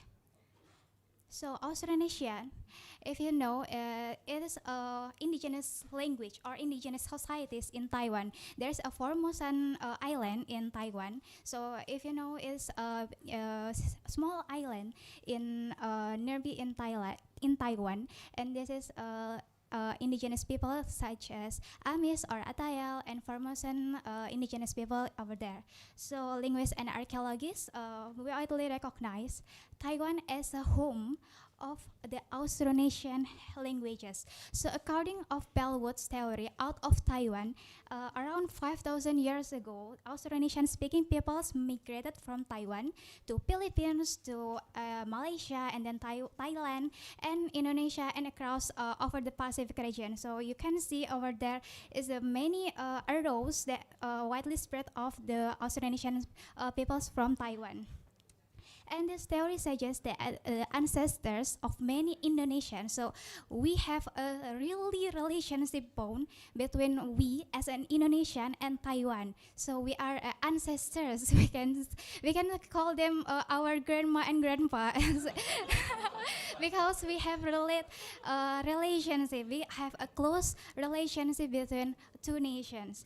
So today, Indonesia is hundreds of Austronesian languages testify to this connection. So maybe one may ask, this leads to an important question. Since maybe groups such as Amis or Atayal or maybe another society in Formosan is minorities, how can their heritage be seen as speaking for Taiwan as a whole? So the answer lies in their foundational significance. So Formosan languages are the deepest branches of the Austronesian family. It is the big family in the world. It is spread over the Pacific, Southeast Asian, and Australia, and New Zealand, and over there. So this makes Taiwan not just a home of its indigenous people, but the homeland of Austronesia as a global heritage. So by highlighting this heritage, Taiwan is not merely speaking for its indigenous communities. It is reinforcing its identity as a multicultural and democratic nation. This transforms indigenous culture into a soft power tool that reflects Taiwan's openness, diversity, and international role.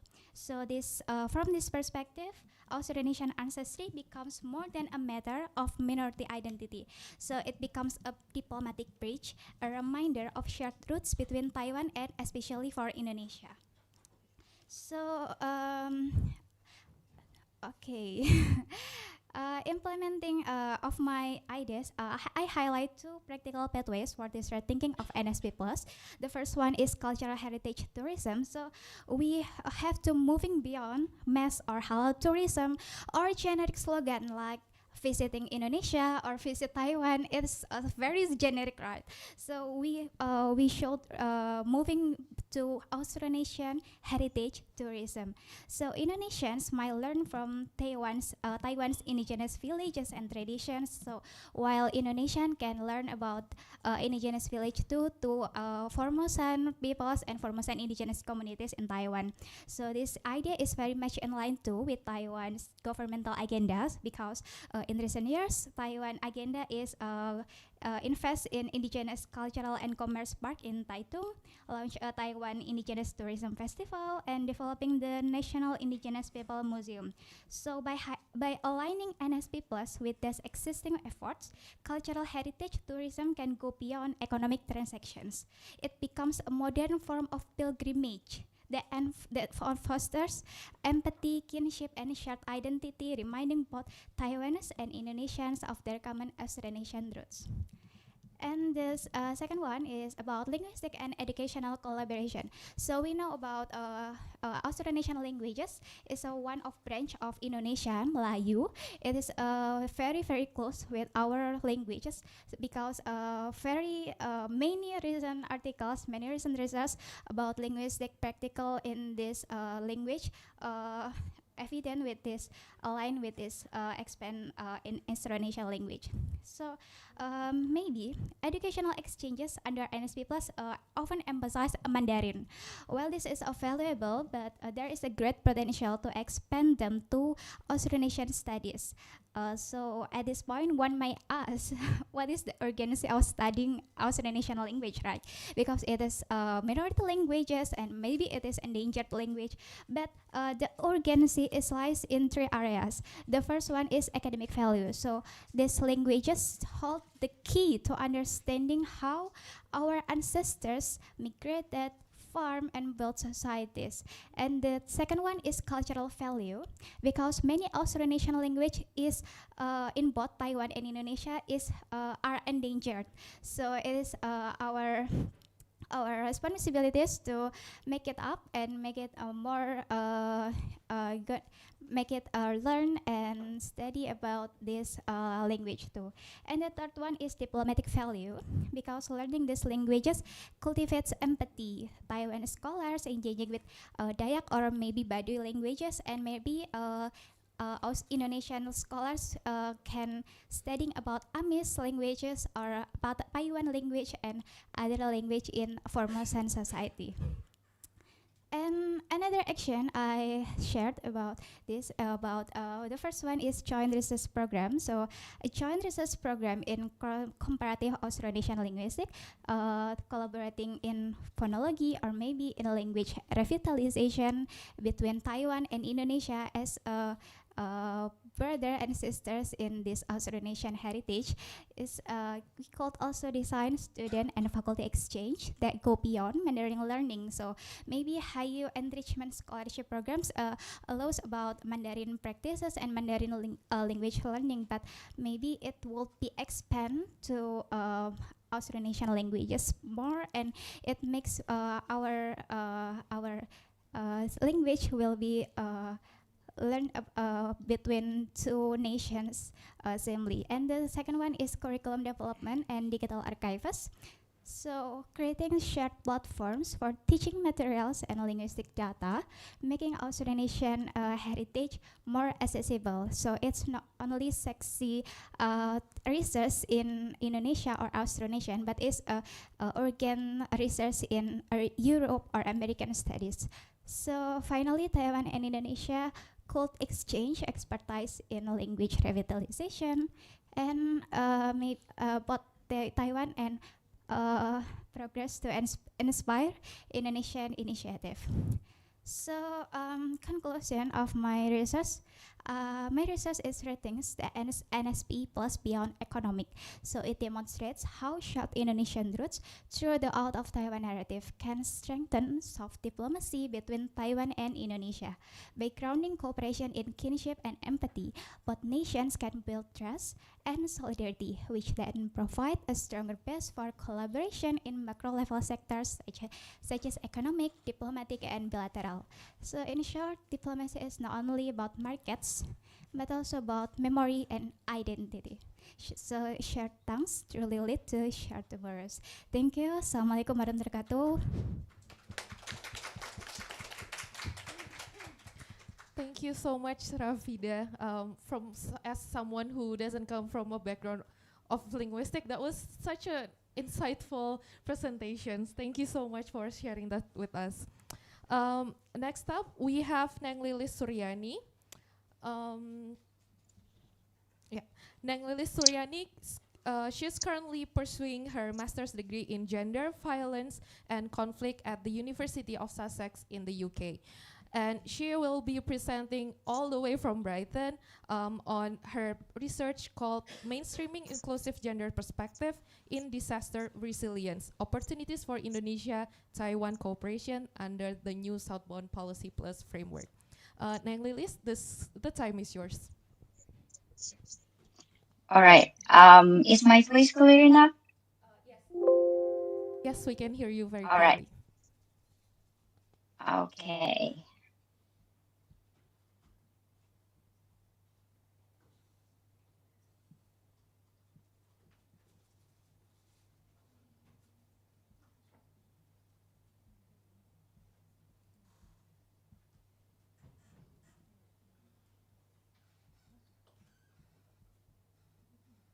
Okay, can you see the slideshow on the screen?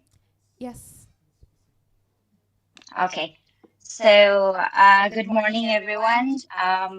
First of all, I would like to say thank you for the opportunity to present my work.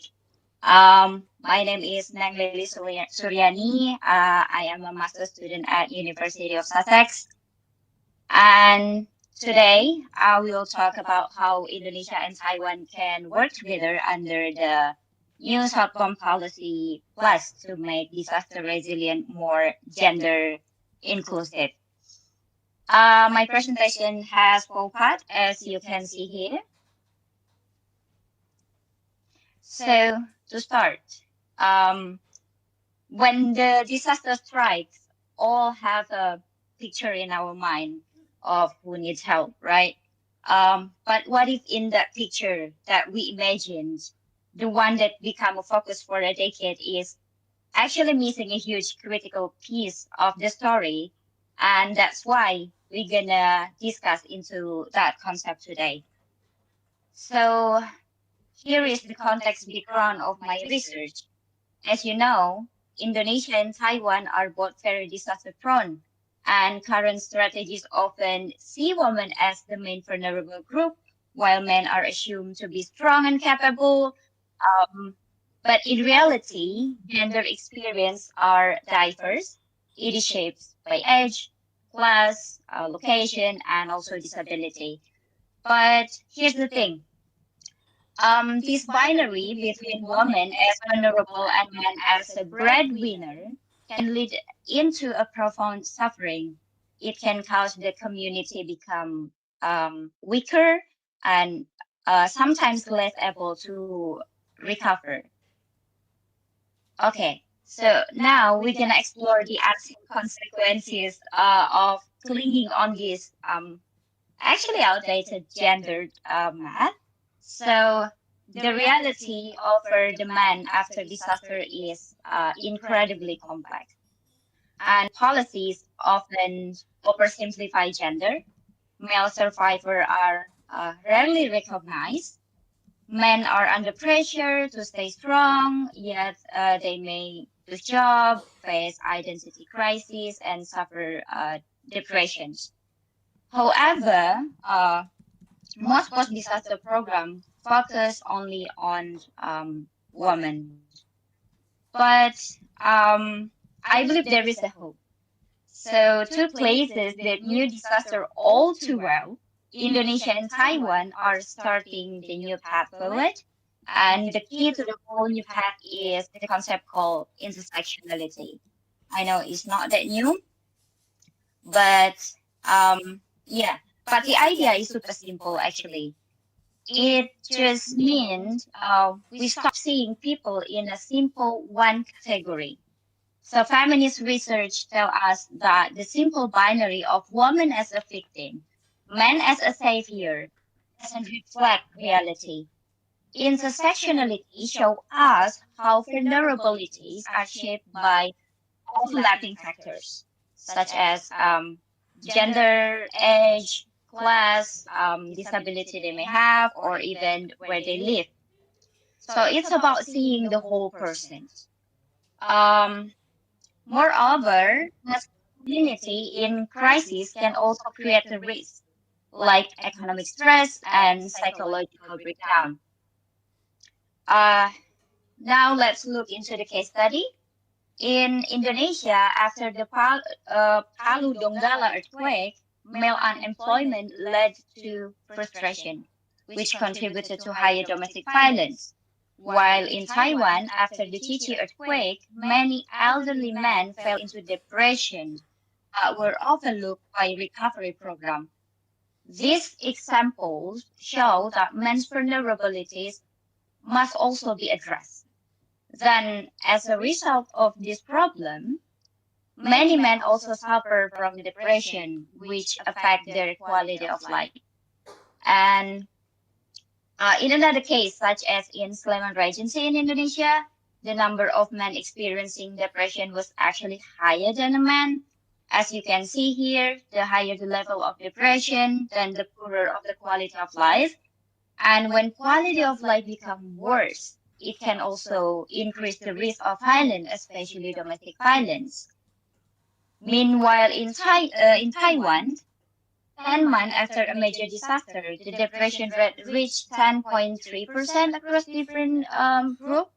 Another study showed that depression was not affected by gender, meaning men can also experience post-disaster depression. However, since women usually have stronger access to the network, while men are often tied to masculinity norm and overlooked in recovery programs, men tend to face more difficult to coping with depression. So the new way of thinking, such as intersectionality, is actually being put into practice, called the NSP plus. Through NSP plus, Indonesia and Taiwan can collaborate on technology, knowledge sharing, capacity building, gender budgeting, and risk assessment. But the most important, it is not just about technical skill. I believe it's also about reshaping disaster policy to be more inclusive. So this opportunity is a change to move beyond sharing better gadgets and start sharing more effective and more, just philosophy, what really means helping people in crisis. And the goal of this opportunity is to make every single the path of the process more inclusive. We're talking about the tech we use, the budget we set, the training that we provide, and the guideline that we follow. It's all about, designing the system from the ground up that I hope it's truly leave no one behind. And okay. And because of that, I recommend three things. One is to legislate gender mainstreaming jointly. Second, to share not only technology, but also gender responsive policy.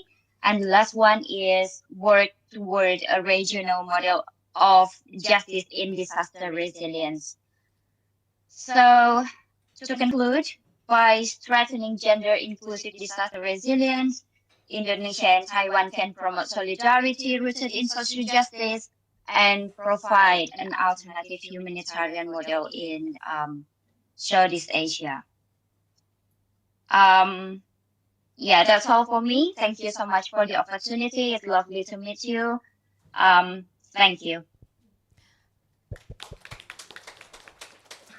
Thank you very much, Nang Lilis, for such a thoughtful presentations, and we hope you'll stay for a bit so that we can listen to the comments from the panelists and also questions and answers sessions with the floor as well. Now let's move to our last presenter for this second session, Dwi Rahayu Nurmiati. Dwi Rahayu Nurmiati is currently enrolled as a master student in social welfare at Universitas Padjadjaran. She will share her research findings on strengthening bilateral cooperation to support transnational parenting, the case of Indonesian female migrant workers in Taiwan. Dwi, you also have 7 to 8 minutes, and your time starts now.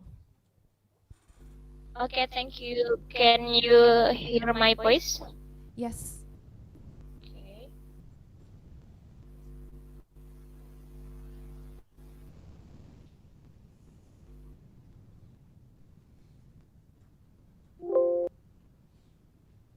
Are you able to share your screen? Oh, yeah.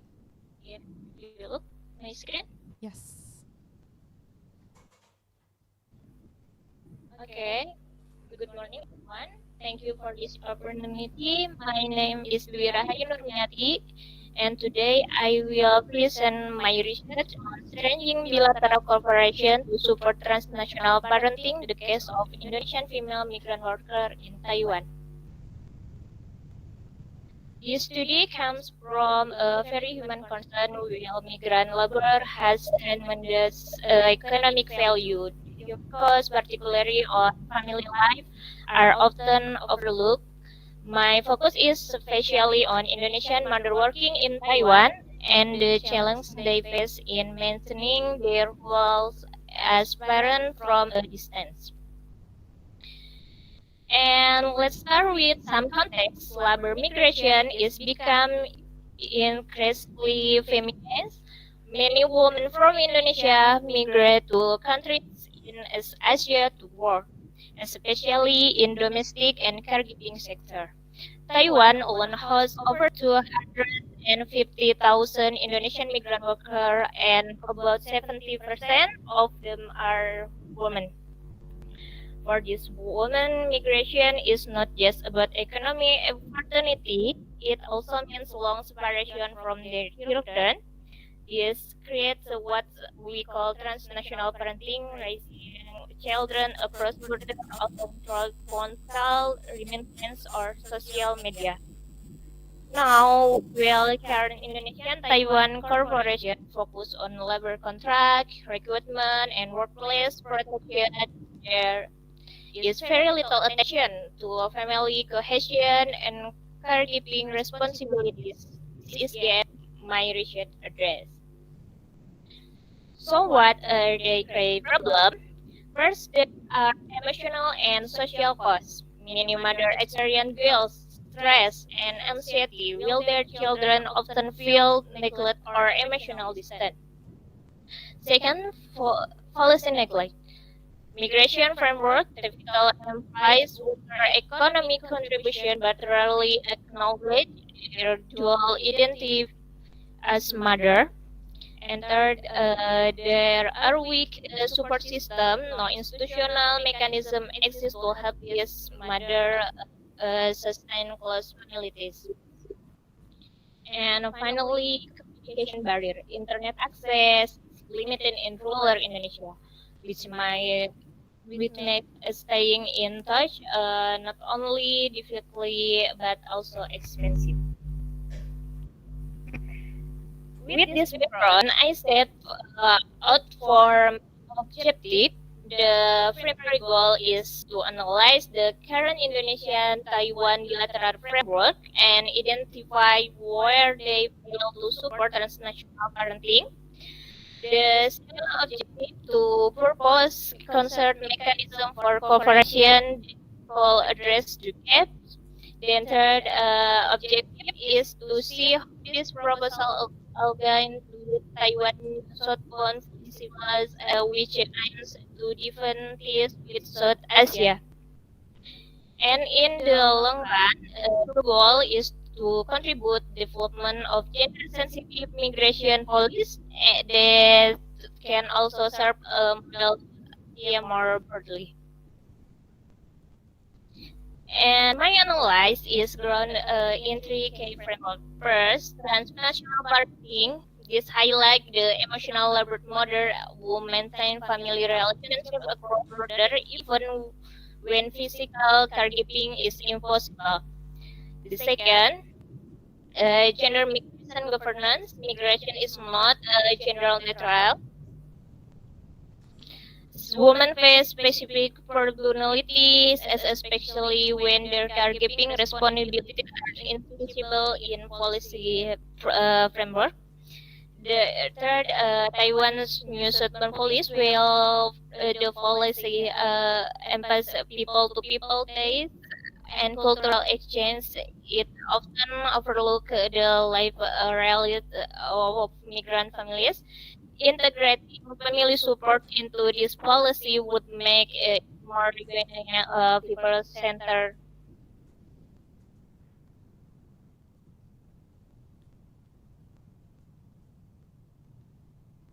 Looking at existing literature, most studies fall in three categories. Economic perspective, focusing on remittance labor market. The legal perspective to looking contracts, right? Social perspective, examining integration and discrimination in host country. But critical gaps mean very little research at the emotional well-being of migrant families. There is almost policy integration that address family life in bilateral agreement. The role of technology in family is underexplored, and finally the violence behind children are in the gap motivation. So that's methodological. This research as qualitative literature review. I drew from academic studies, documents in your report, and even migrant testimonial in media. I also conduct comparative analysis, especially Philippine, South Korea model, and Indonesia-Taiwan. South Korea has implemented family reunification program for Filipino workers, which could serve as a reference point. The review cover material policy development from 2010 and 2024.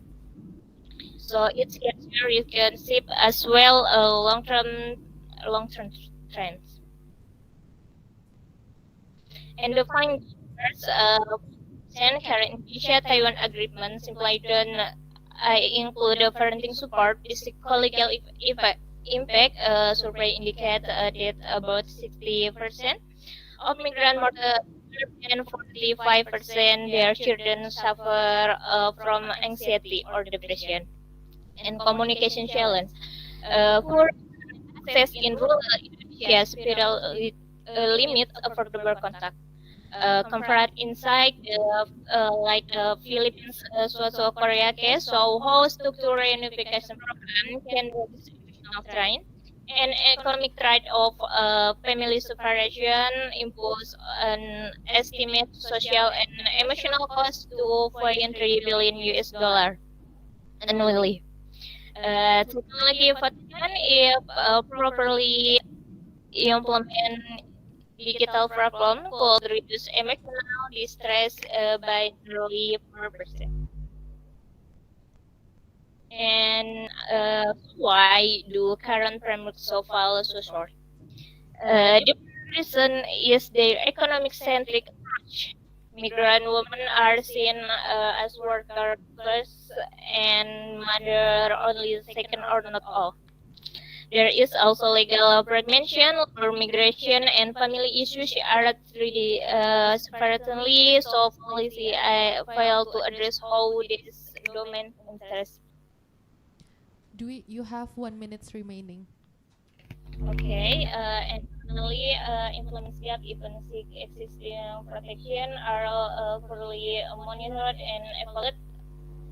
And for policy recommendation, please bilateral agreement should include a family visit program, flexible contract for parents, and regular policy review. To mental health support must be built into migration system, counseling, peer network, and crisis protocol. 3. Digital access will be expanded with internet, family-friendly apps, and digital literacy training. Family reunification through simplest visas and accommodation support and support for children like scholarship, mentorship, consulting, and workshop. And stakeholder engagement involving NGOs, the private sector, community groups, universities to build holistic support system. Okay, to conclude research, so well-being must be a place of center migration governance, bilateral cooperation, and properly economic. It must also safeguard families. The implications are academically this contribute to gender-sensitive migration studies and policy terms. It offers Indonesia-Taiwan practical framework. Regionally, it could serve as model to shoot ASEAN. And diplomatically, it's again with Taiwan use Southbound Policy plus by making people-to-people is truly meaningful. Thank you for bring me in my presentation. Thank you very much, Dwi, for your presentations. And we'll go straight to our panelists today. And maybe for this second session, we can start with Bu Paramita Ningrum. Yeah. Okay. Okay, thank you. Yeah, all the topics raised in this session is interesting, and all of you, most of you, addressed the more on social, cultural issues. Yeah. For the fourth presenter, Asmi, you address about tourism ambassador, right? And you use this digital ethnography, cultural aspect, and so on. So I would like to know, by having this tourism ambassador, yeah, and then we also know that this Mika Tambayong fill this position.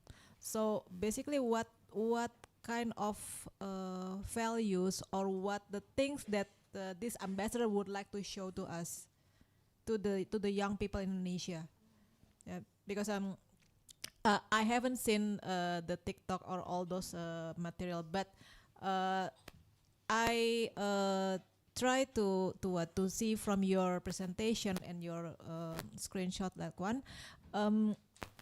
So if I'm the Indonesians and I would like to go to Taiwan, so and I saw that TikTok or Instagram or other related materials, so of course I would like to know, so what she's going to show to me about this Taiwan or Taipei or other interesting objects, whether this market is something that we should visit, and what we can get, and what is the difference between night market there and here, if we have something like that, and what kind of lesson that we can get from this visit and this show, right? And then why and how does then this ambassador or this person can also be a role model for us, yeah, for the youth people in Indonesia, if they would like to go to Taiwan, whether they have to be like that or what? Okay, that's my questions. And then so here I think that I try to conclude that tourism ambassador here is trying to promote this youth tourism, just like what South Korean does with their K-pop and having that. So whether Taiwan will follow that model or what, this is the thing that we can discuss later. And the fifth presenter, Rafida, yeah, it's very interesting topics. I personally also learn more from your presentation, and I would like to know, and probably it can be a lesson for all of us too, whether this Austronesian identity, yeah, and you mentioned about a bit similarity between them and us, can also support the other initiative, like for instance, you said heritage tourism. So whether because we have some similarities, so can we also make or focus our research to other practical things, like public health issues, by using this not raw materials or ingredients that we also have here and Taiwan indigenous people have. Or then we can also go to the other issues like food, for instance. Then together Taiwan and Indonesia also can promote this kind of food diplomacy, because some of our food also has some similarities. Is that something that Taiwan and Indonesia can do or would like to do in the future using these identity factors? And for the sixth paper about disaster management, if I'm not mistaken, you address on disaster management focus on male vulnerabilities, isn't it? Yeah, male vulnerabilities on disaster issue. I only have short comments here. So what you would like to propose here, whether we should also include these male vulnerabilities into our disaster diplomacy, and can we also identify what kind of support that disaster diplomacy can do or can provide to address male vulnerability issues here? Because disaster issues also can be various, and the level of problems also can be various. And it for Indonesia-Taiwan, yeah, probably Taiwan and Indonesia can also have differences in this context. So what kind of support that we can support or we can propose to make disaster issues in Taiwan and Indonesia can be solved here. And for the last presenter, excuse me.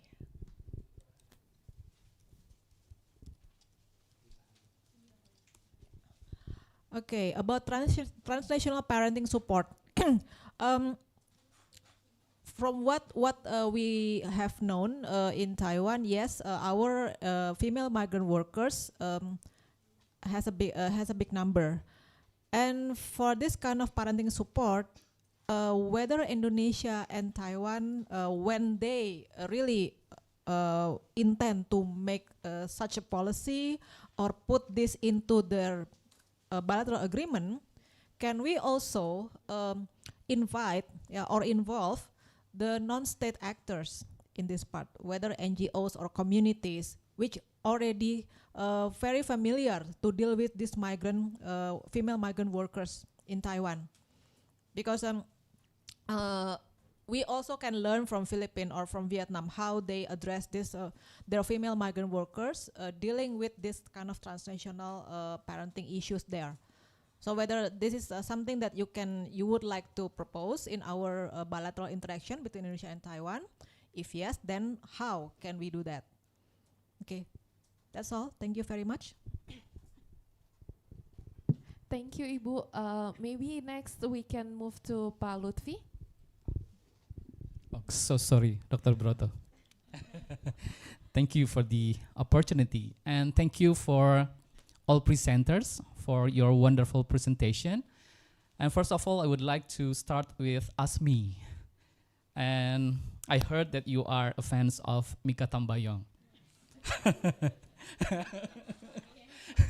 I cannot admit it because I have my wife watching this probably. So it is interesting to see how you raise to compare celebrities, celebrity, i.e. Mika Tambayong, and also influencers on promoting Taiwan tourism. So I think this is an interesting topic. But Mika Tambayong is on IG with her posts, right? And those influencers are on TikToks with those kind of videos format. You conclude that influencers is more effective engaging the audience than the celebrity itself due to your as the result of your research. But I think here is the problem, right? Do you think this is the fair comparison? Because you are comparing one is videos and one is posts with only a static visual graph, right? Maybe posts is less engaging than videos because you know videos with kind of voice over and posts only with text. And I think perhaps it will be result in a different way if you are comparing IG Reels video and TikTok videos, right? So I think it will be fairer comparison. But on top of that, I would like to say that maybe celebrity and influencers basically complementing each other. So they serve different kind of audience, different kind of, educational background. As we know that TikTok mostly used by those kind of people and also IG. And I think, but I have to congratulate for your interesting topic. And for Rafida, I would agree to you that there should be more joint research between Taiwan and Indonesia in this important topic regarding the indigenous people of Taiwan and the indigenous people, or not the indigenous, or the Indonesian people, as we are in the same camp of Austronesian, right? I would agree to that idea. Yes, we are sharing our tongues and hopefully we will share our future tomorrow. Perhaps maybe actually in your presentation you have present that some words are similar from the Taiwan indigenous people and the people of Austronesian, perhaps Indonesian. For example, you said that jalan, right? And maybe you can provide more example, actually like mata. So I remember I visited Ulai near New Taipei City. Ulai is the home of Atayal tribe in Taiwan. And when I visited them, they are more the same face. I think they have the same facial and posture with Indonesian people. So when I went there, it's actually like I go to Indonesian people or Indonesian community. So you can provide more example on those similar languages. Mata, lima, enam. We are sharing the same words with some indigenous people in Taiwan. So you can provide that more. However, the proportion of the indigenous people in Taiwan is quite small.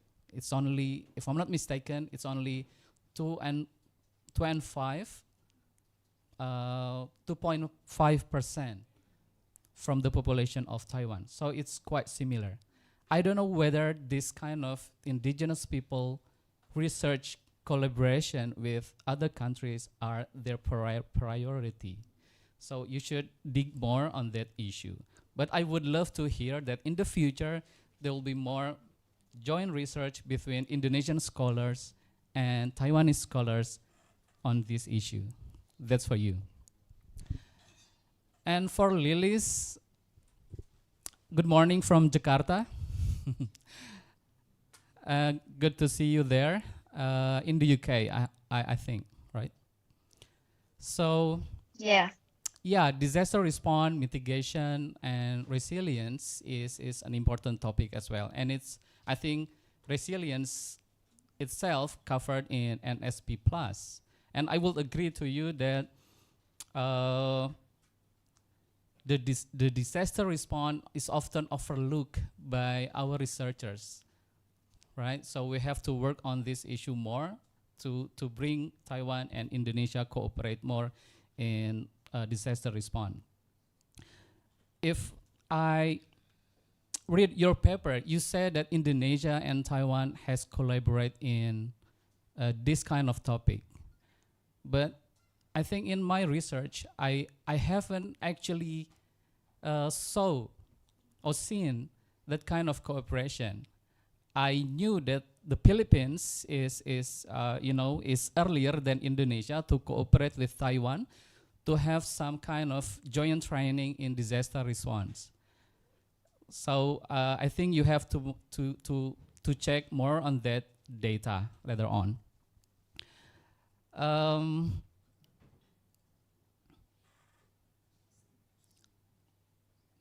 Yes, and you said that the gender mainstreaming issue is somewhat left behind on this kind of cooperation, but I think it will be more priority to start with the cooperation itself, the disaster response or disaster mitigation cooperation itself, and then as the additional or as the enrichment to that kind of cooperation, we could add the gender mainstreaming issue. That might take for your research. And lastly, for Dwi Rahayu, I'm really appreciate that you raise the issue of left behind children. I think this is one of the important, important topic for Indonesian migrant workers, especially working in Taiwan, where some mothers left their children and no one taking care of them appropriately. So this is the right issue. But when I saw your research, you are mentioning that Taiwan and Indonesia should regulate this and that, but I don't see that which country should do more, especially perhaps in Indonesia side, because I think the obligation to, to taking care of those left behind children is way more in Indonesian side rather than in Taiwan. Perhaps you can suggest to the Taiwan side that they have to regulate that the migrant workers have the right to own some mobile phones and then have the rights to periodically contact their children in some times their needs. So I think that's going to the Taiwan, but I think you should do more to the Indonesian side to push the Indonesian government to taking care of those left behind children, because Indonesia is benefiting more from their foreign remittance. So that's it. I think you should focus more. Which country should do more? Which countries should do this and that? Thank you. Thank you so much, Pak Lutfi. And last, definitely not least, Pak Broto. Actually, I don't want to put more burdens to the presenters. But thank you, all of you, for your presentation. And this 4 topic is actually beyond my field of expertise. The last time I read Bellwood theory is in 2008. So I don't remember anymore what is the theory says or what it's talk about. The issues that I have with 4 of you is because all of you are dealing with study case, which is there always a question of why is it important. So I think you need to address that early in your presentation and also in your paper. For Mas Lutfi, because he's working on these non-political issues, this probably he knows more about it rather than me. And the second issue is if Mbak Mita talk about can all of you propose sort of policy recommendation, right? I don't know whether that will fit in your research topic.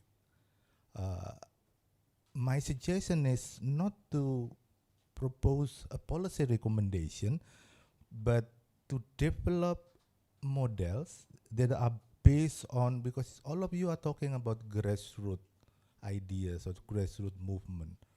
So my suggestion is to keep on doing that instead of making it a policy recommendation.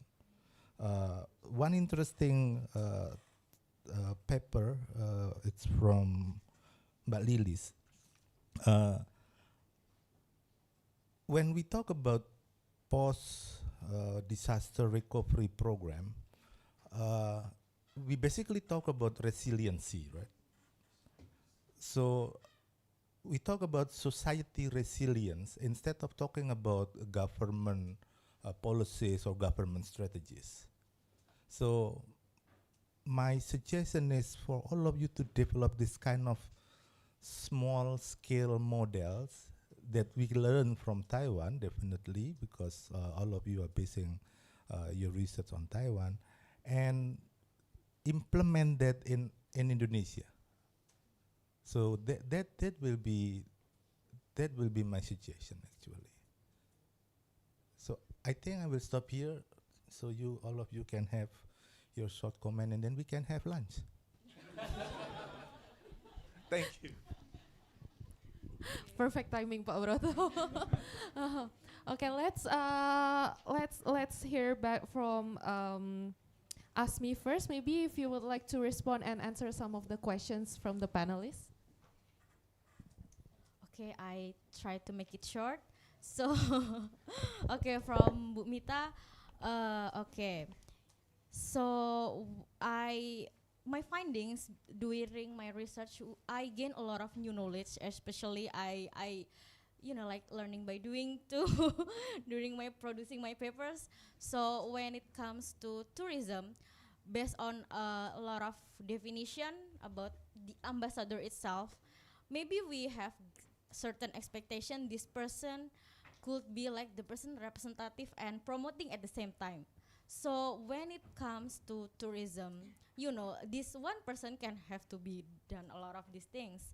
And when it comes to Taiwan, I think Kak Mika Tambayong would would show us like as a woman, business talented woman can like have a balancing life. So you have to balancing your education and do your traveling too.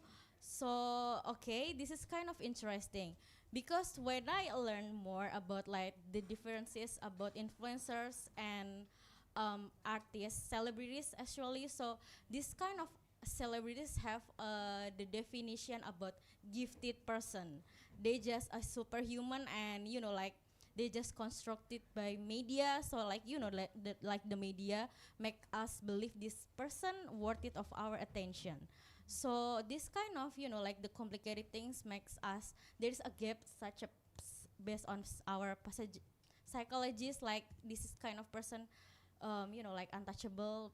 We afraid to approach them. So maybe this kind of thing makes Kak Mika Tambayong, like this kind of not really effective.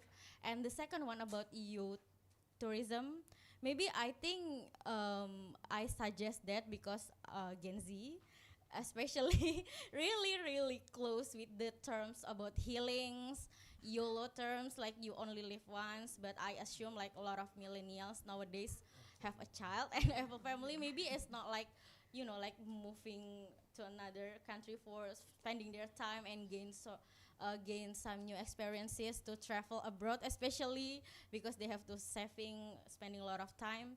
And the second one about Pak Lutfi. So this is kind of okay. The about the post like from posting like picture, especially with videos. Okay, so this is my findings with about this research. Uh, I think influencer can do both. Like my problems is like when Kak Mika posting, they not like put some detailed information, not informs a lot of like audiences if we okay.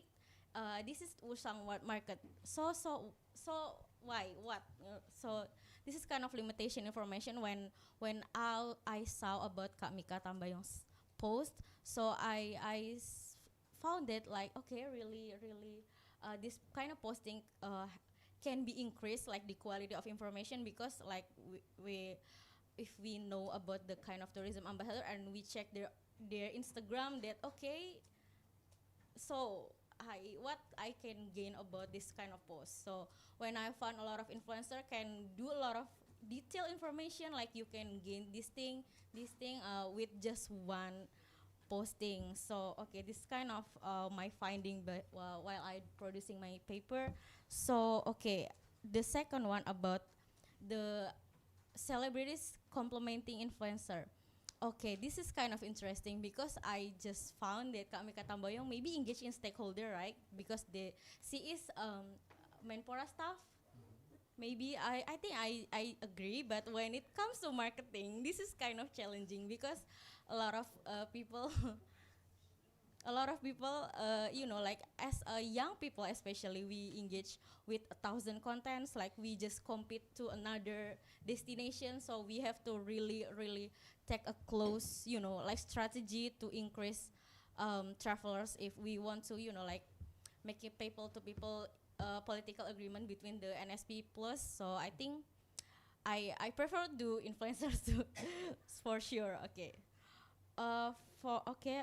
From Pak Broto, this is okay. I take a note why this is important because as like young people do some contemporary researcher, I think this is important because it's always changing. Maybe it's in each step we have to take a note because maybe the next year the trend is will be changed.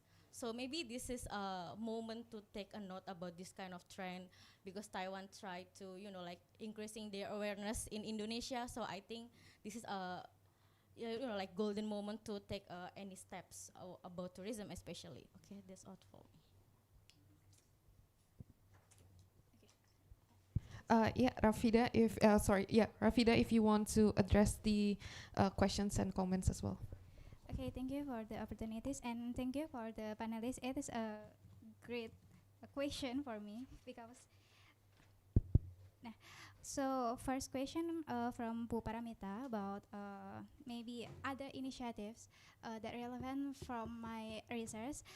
Yes, maybe it's our similarity in history, language, and cultural can expand our practices. So, but maybe in my research I only highlight about tourism and language, education, and so on. But we can collaborate in maybe about archaeological between maybe first our ancestors in Taiwan, or maybe steps in Indonesia, maybe in Kalimantan or Dayak. I really I think it's me have archaeological sites that maybe it's never coming approach. So maybe in food traditions too, we have many similarities. Food traditions with Amis people or Atayal people in Taiwan. Maybe we can collaborate in cultural practices. Maybe we can make some cultural collaboration between Formosan peoples and indigenous peoples in Indonesian too, like Dayak or maybe Baduy or some indigenous people in Indonesia too. So yes, it can expand to make some macro levels other than tourism and linguistic approach. And from Pak Lutfi, yes, yeah, joint research is a good idea for our nations, Indonesia and Taiwan, but of course, it's not about linguistic and cultural practices or maybe linguistic research, but also about another research about our nations in Taiwan or in Indonesia. But I would emphasize in Austronesian language or Austronesian studies because Taiwan is a homeland for Austronesian people. So it's our similarities, it's our strength with a diplomatic with Taiwan. So I will emphasize about that because and you said about dig more because they are minorities.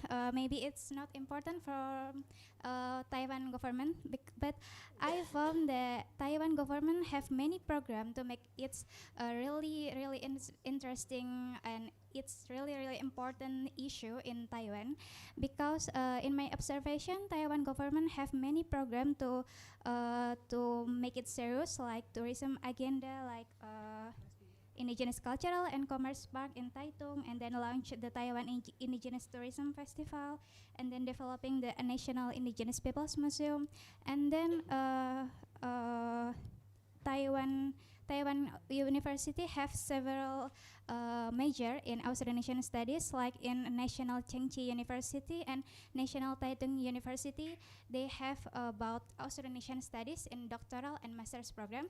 So I think from this framework, I think it's a great first step to make Austronesian studies in Taiwan because they have government that really serious and taking it serious, and I think it is a serious treatment, and maybe Taiwan government have an opportunity to be a good place to study about Austronesian studies because Austronesian studies is very related with Australia and Selandia Baru or New Zealand because it will be nice if Taiwan as a homeland have its concern to develop their minorities and their cultural myself. So maybe it's my answer from the Pak Lutfi question, and the last one is about from Pak Broto. Why is it important?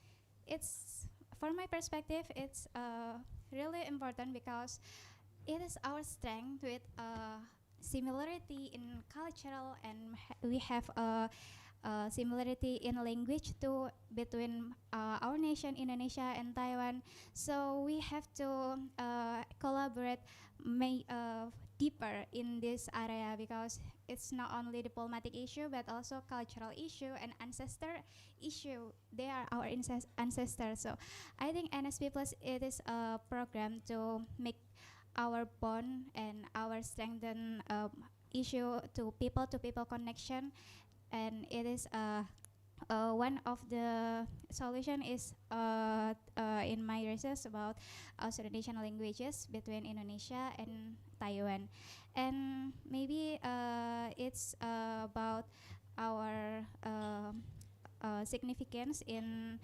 language too, because maybe Formosan language or Formosan people in Taiwan is minorities. Yes, it is, but it is our strength, of course, because indigenous people in Taiwan is have a serious treatment from Taiwan government, so we have to take it not serious too. Thank you, Rafida. Let's move on to Neng Lilis to address the comments. Okay. Thank you so much for the panelists for the recommendations, the suggestions, and also the questions. First of all, I think I would address the recommendation and also the question from Bu Paramita. I believe that's an important concern, and I also mentioned about this statement about this topic in my introduction, that this topic may be like quite controversial, but my point is not to replace woman's experience with men's. It's totally different. But my point is to broaden the lens of the gender analysis and analysis itself. As you know, women continue to face systemic inequality and risk, but men also experience psychological and economical pressure after the disaster. And also, both Indonesia and Taiwan tend to overlook men's vulnerability after disaster, right? And the difference is Taiwan already has a gender mainstreaming tool, while Indonesia only has a presidential instruction. I think that's the latest one, which is it's still quite limited. And the key issue here is policy formations. Indonesia needs a clearer tool, and Taiwan also needs to apply its framework more inclusively. And I think it's related to the recommendation from Pak Broto. Thank you much for the recommendations. I do believe that resilience is kind of blood for Indonesians, like people helping people. But the thing is, we need protections, and that's why I suggest the policy for the gender mainstreaming under it could be under the NSP plus, something like that. And last but not least, Pak Lutfi, thank you so much for the recommendation as well. And yeah, it's my bad, my mistake. I'm not making it very clear. Paper. Indeed, there is no specific program. Only a few programs that included Indonesia for training, but there is no specific program so far. And that's why gender mainstreaming is more symbolic, like I said before during the presentation. And there is no dedicated tool or systemic approach like Taiwan has developed. I think that's all for me. Once again, thank you so much. Thank you so much, Neng Lilis, for the response. And lastly, before we take the lunch break, Dwi Nurmati, if you would like to respond to the comments. Okay, first I will respond to Bumita. Thank you for feedback.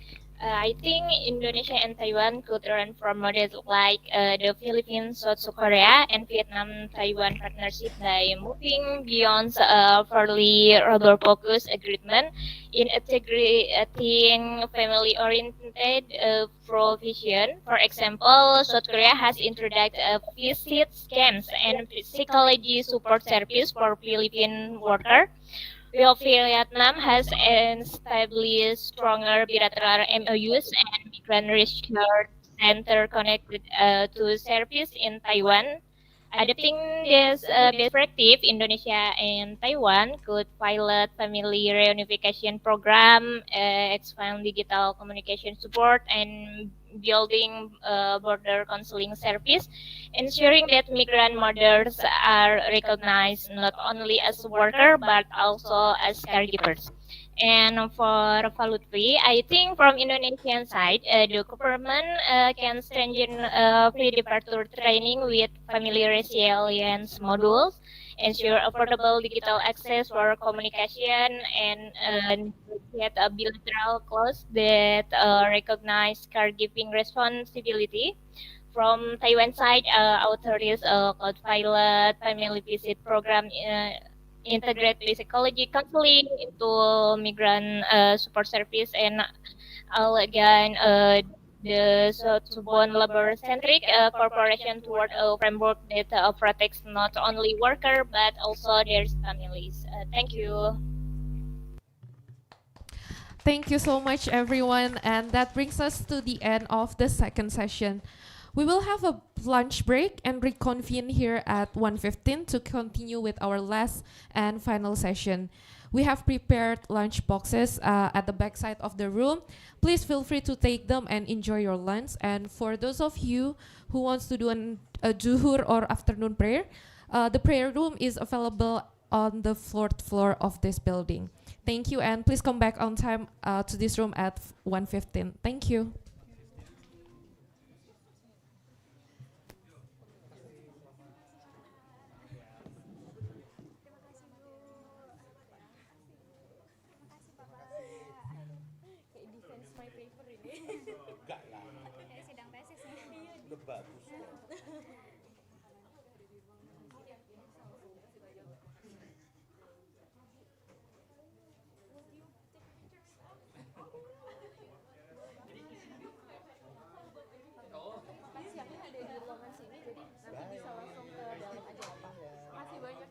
Kalian dinilai kan?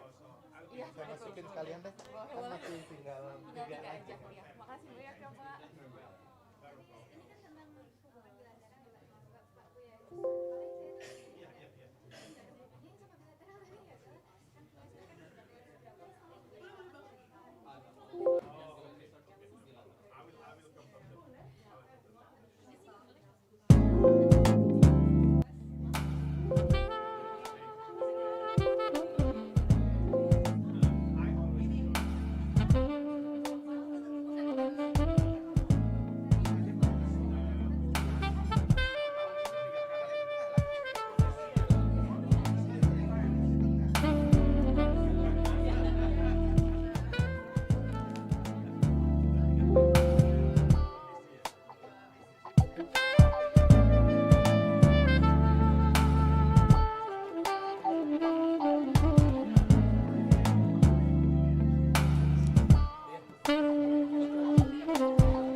Good afternoon, everyone. Just a quick update. I think we'll resume our session in 3 minutes. Thank you.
Kita udah loh ya. Linknya.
Good afternoon, everyone. Welcome back to our Graduate Student Research Colloquium. And I hope you've had a pleasant lunch and break. And so now let's continue with our last session. This third session will have the topic of Indonesia-Taiwan, advancing sustainability and innovation through the NSP+. We will have 3 presenters in this session. And for our presenters, we have the first one, we will have Muhammad Wahyu Syafiul Mubarak, who is joining us online. We will also have Aida Nurul Asjuba and also Azaria Hapila. For Aida and also Azaria, please come forward and take the seat.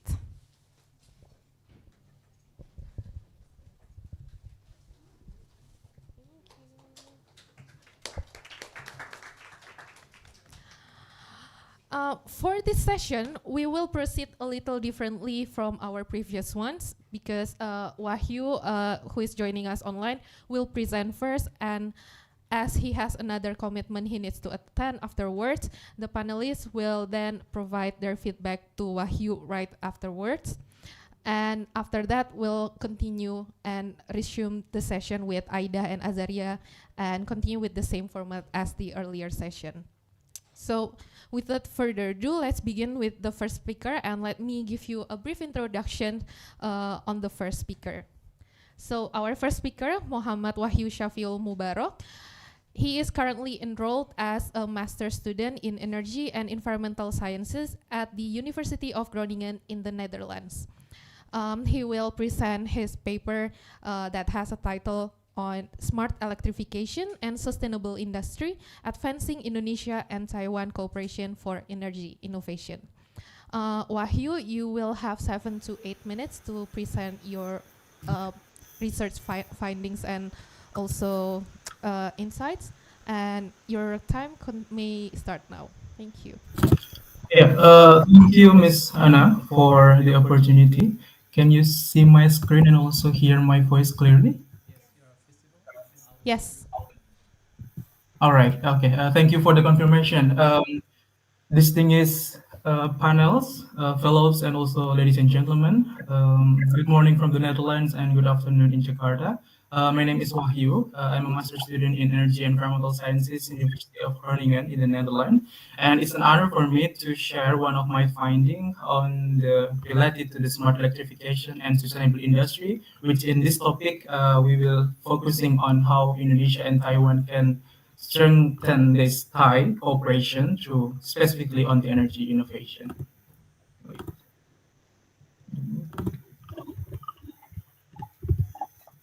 Okay, yeah.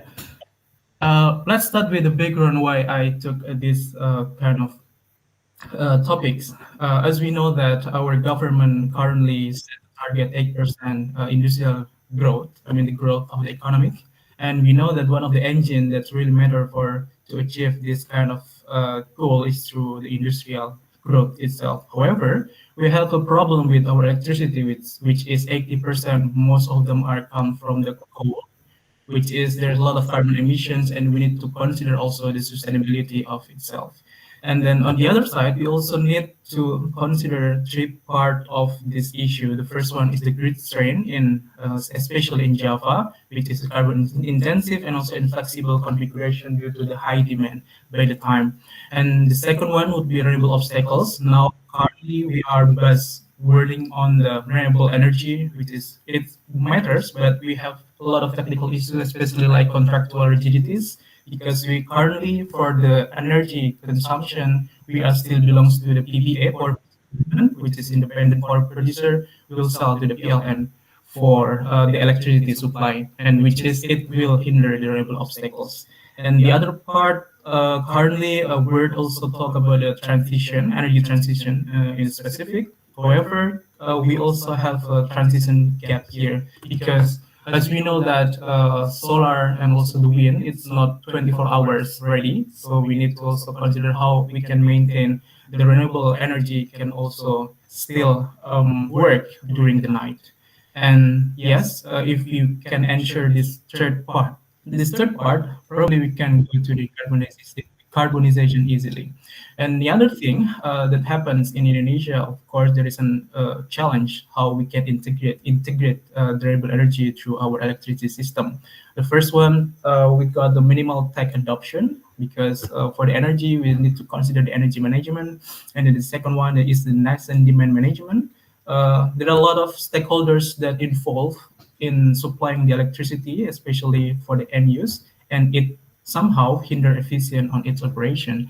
And the third one, we also still have a problem with the dynamic system, as we know that the supply and demand need to be same at the time, and sometimes it also give us the issue in the operational cost. And this lead us to the intelligent system, how it can manage more safely compared to the previous one. And then comes Taiwan, with how his role can help us in the Indonesian energy modernization. During my study, I found five at least the aspect that how Taiwan can help us to enhance our energy efficiency in Indonesia. The first one is the semiconductor leadership. I think the previous scholar already said about this. And then the second one, since the Taiwan already expert in the advanced technology, they also has the frontiers in the smart grid expertise, and it is really matters for the renewable energy integration in Indonesia. And along with that, we also can see related to the energy management system. And there is also the factors that new Southbound Policy Plus that can also leverage this thing. And the other thing that I really like most is the IoT integration, and I will talk a bit later in detail after this. Well, the IoT, it's more different compared to the Internet of Things. If the Internet of Things, it's only collect the data from the sensors and the system real time. And if we integrate the artificial intelligence of that, which Taiwan is really advanced on this, it can also predict and also forecast how the system can be more efficient time to time. So it's really important for us to manage our energy efficiency during the system. And for my methodology, since the background we still have a problem with the poor energy performance, and I try to create sort of model in the homework grid software. It is one of the most important part in modeling this the energy system in the pilot scales, not in large part. And then after that, we can also give some of the configuration technology, solar PV, battery storage, and other relevant technology. And then also playing with the pricing and tariffs, and there is a result in the improved energy performance. And during my model, I also applied three scenarios: the baseline, domestic technology, and Taiwan partnership, which the variables come from the implementation of IoT and also the use of local solar PV on the domestic technology. And for the case study for this research is Batam Industrial Park, because it is one of the national industrial development agenda, which it's matter for us to assess whether this kind of industrial area can strive with their own renewable energy and other energy system. And if you can see here in my screen, there is the system, which involves solar PV converter, grid, and also energy storage, and also can draw the daily profile of this industrial park, which is peak on almost 700 kilowatt. And this is the result. I will start with the system performance. If we compare between baseline, domestic, and Taiwan partnership, we can see here that Taiwan partnership is more appealing in terms of system performance, in terms of ambition, and also in terms of renewable fraction that can produce by their own self.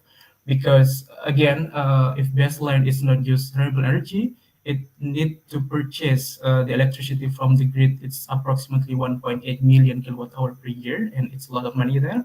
And for the Taiwan partnership, there is a lot of more less annual emission reduction, and also there is also energy efficiency in that. And then we can move to the techno-economic performance. For this, I try to assess the net present cost. LCOA is stand for levelized cost of electricity, which we can compare between each of source, and then present value and operational cost per year. What I found is interesting here is that for the domestic we see here that the NDC is higher in Taiwan partnership compared to domestic, and I think it's reasonable because for the renewable energy system we need to invest more, so-called high upfront costs to give us more benefit in the future. And it reflects with other other result here, which present value for the Taiwan partnership is higher compared to the others, while the operational cost is less cheaper compared to the baseline and domestic. However, I also found one of the limitation in this study, which is autonomy values. It stands for how far or how long the system can autonomy after the electricity is shut down. And since I cannot utilize more in the battery technology itself, because it's not part of this study objective, so it will sort of not too confidence and also not too details in that part. But for the grid dependence, Taiwan partnership, I think it's more reliable because they can produce their own electricity without depending on relying into the PLN source. And based on my modeling, I tried to see how it can be put on the strategic and policy implication. For the strengths, of course, we have a huge renewable energy sources. I think it's almost 300 gigawatt, but still it's untapped. I think it's probably like 20% that we already use right now. And through the renewable energy, we can reduce grid reliance and improve energy efficiency. And existing domestic foundation, it also can play a role. However, we have a sort of weakness here, limited control system.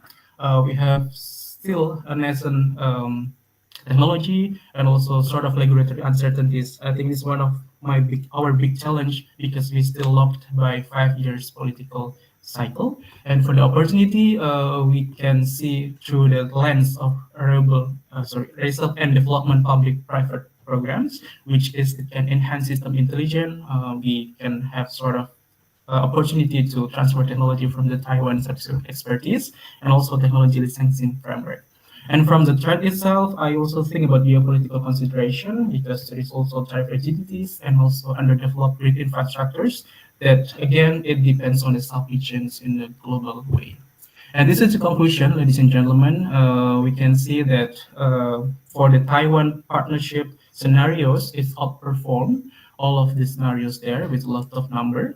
And then the findings suggest that strategic technology partnership probably can provide scalable solution for industrial decarbonization and energy innovation.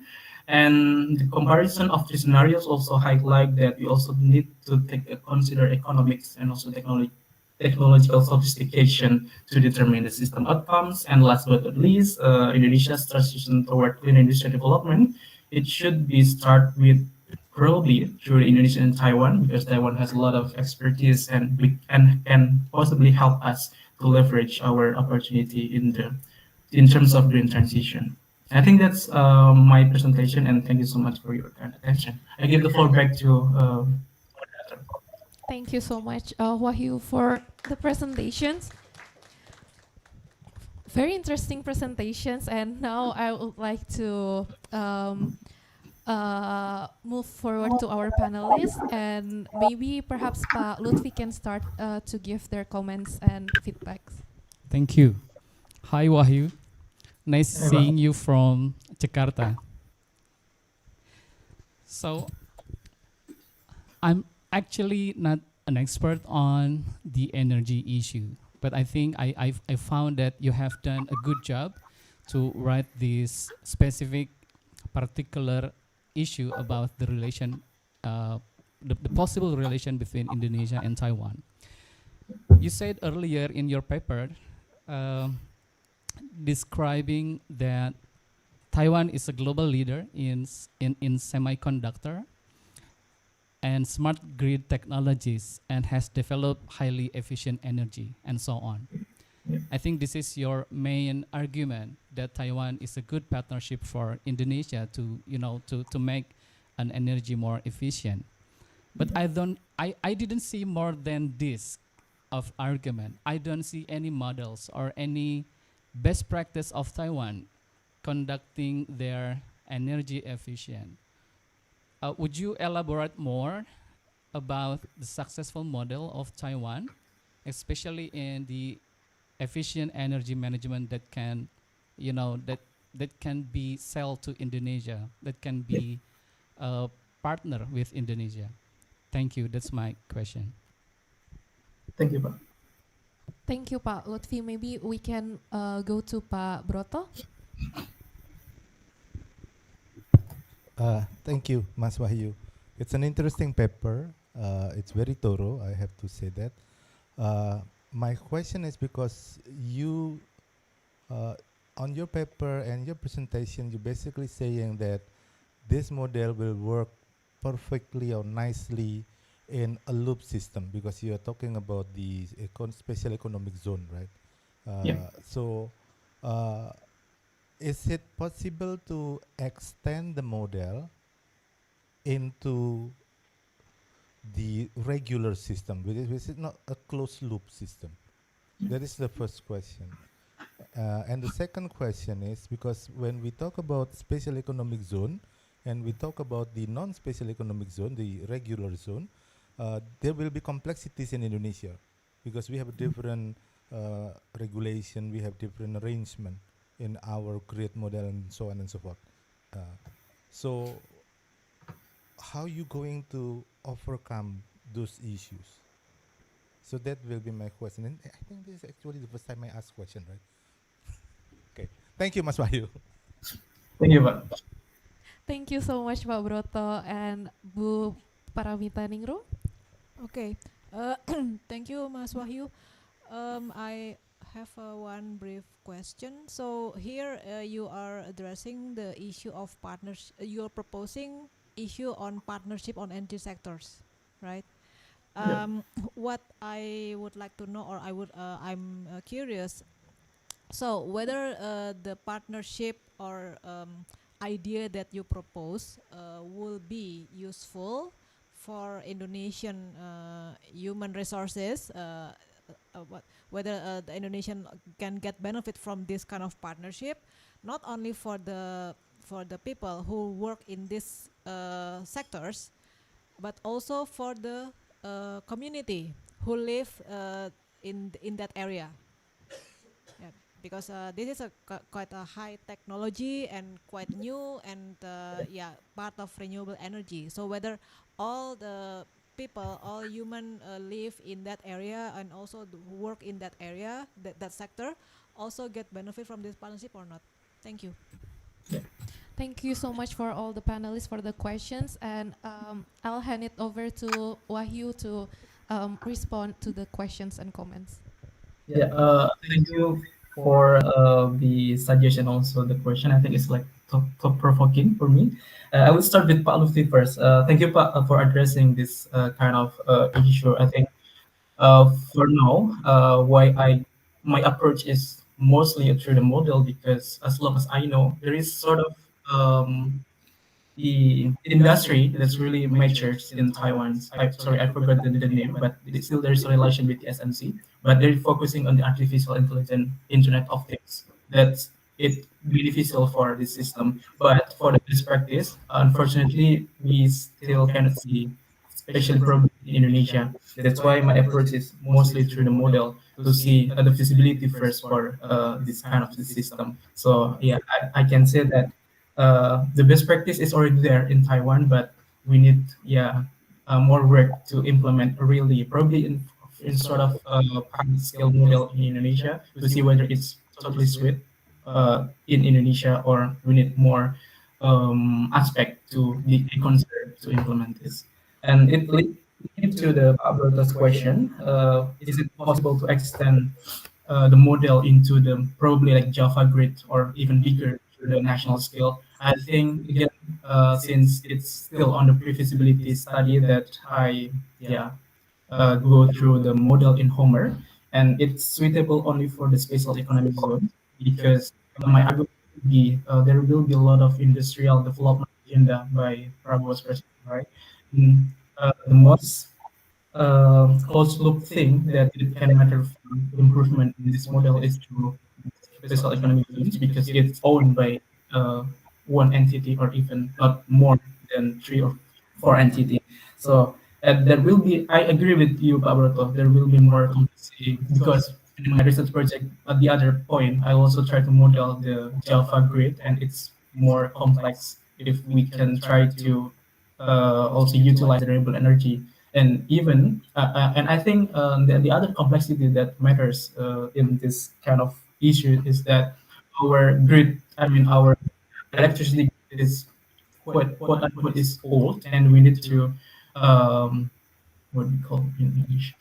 We need to, make new update for this and also utilize more on the technology. And I think it become a challenge for ASDM probably or maybe PLN to invest more in this area because again, if we talk about energy, there will be high upfront costs, and we need to also consider the investment from the private sector, which is it's more challenging because also considering the interest and also uh, the potential to fail of this project itself. And responding to Bu Paramita, uh, that's correct, Bu. We need to also consider the community involvement in the development of this project, I mean, this model. And I will think about the domestically of supply chain production.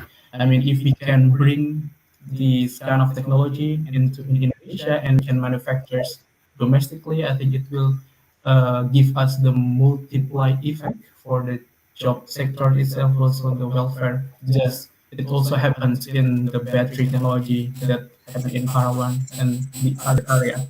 So yeah, that's possible. But again, we need to also think how our government commit to this issue because we have a lot of issues that also need to think beyond this my model. I think that's Miss Anna, my answer. Thank you so much, Wahyu. Will there be any additional comments from the panelists, or is that sufficient? Okay. Thank you so much. Thank you so much, Wahyu, for taking the time to join us today. And we'll now move on to our second speaker for the session, who also will talk about a very interesting topic. We have Aida Nurul Asjuba. She's currently enrolled as a master's student in chemical engineering at Universitas Indonesia, and she will deliver her presentation on strategic collaboration in the microalgae industry, advancing Indonesia-Taiwan economic and sustainable development under the new Southbound Policy. Aida, you also have 7 to 8 minutes, and please, the time is yours.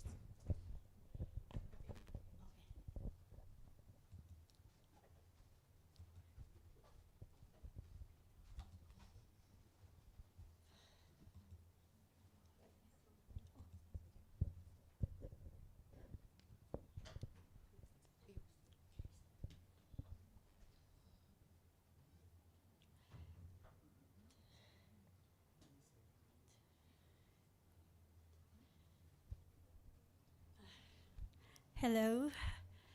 Oh my God, I did not realize that there are so many people here. All right, let me repeat again. Good afternoon, distinguished committee members, fellow researchers, distinguished guests, and members of the academic community.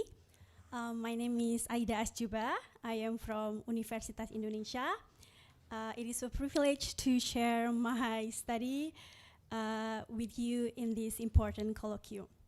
So the title of my presentation is Strategic Collaboration in the Microalgae Industry, Advancing Indonesia-Taiwan Economic and Sustainable Development under the new Southbound Policy Plus. What I want to show you today is how something very small, microalgae, you literally cannot see them under the microscope, but they can provide you with very big solutions. Solutions not only for climate change, which is the defining global challenge of our time, but also for building stronger and more meaningful cooperation between Indonesia and Taiwan under the NSP Plus framework. All right, so climate change is no longer like an abstract concept or an abstract debate. I would say it is quite the reality of our century. Rising carbon emissions are warming up the oceans, threatening our biodiversity, and putting immense pressure on economies and societies. We urgently need innovative ways to capture carbon, and this is where microalgae stands out. So microalgae are able to absorb carbon dioxide up to 4 times faster than trees, 4 times. And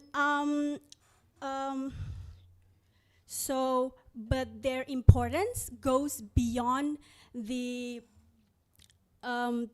environment. So microalgae are also like tiny factories of life, I would say, because they produce bioactive compounds that are already used in pharmaceuticals, nutraceuticals, and cosmetics. They hold potentials also for biofuels, food supplements, and even bioplastics.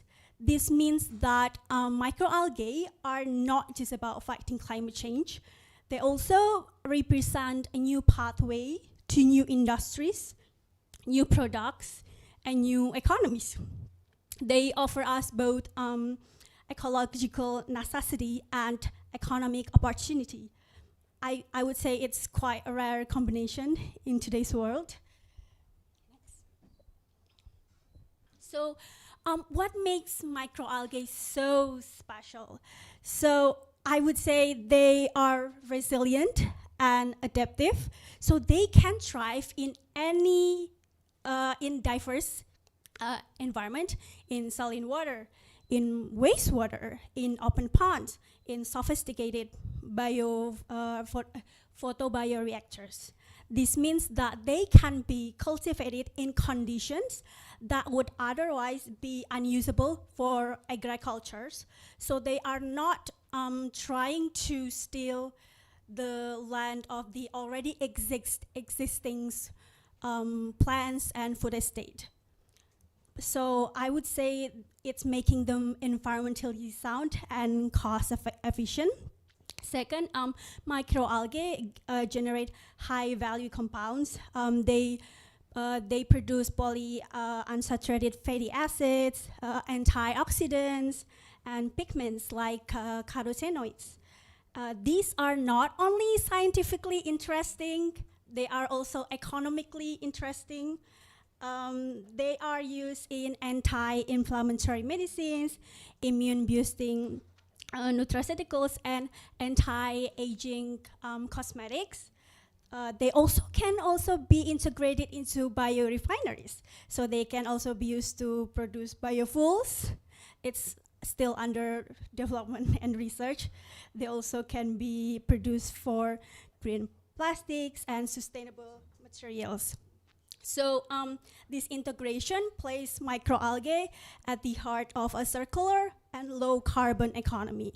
So microalgae are not just like a single-use organism, they are a platform for multi-industry transformation. So I would say they embody the idea of turning waste into value and science into sustainability. And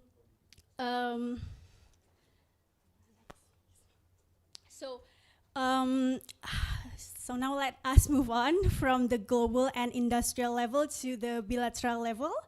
So this is where Indonesia and Taiwan can work together, where the new Southbound Policy Plus provides a strategic framework.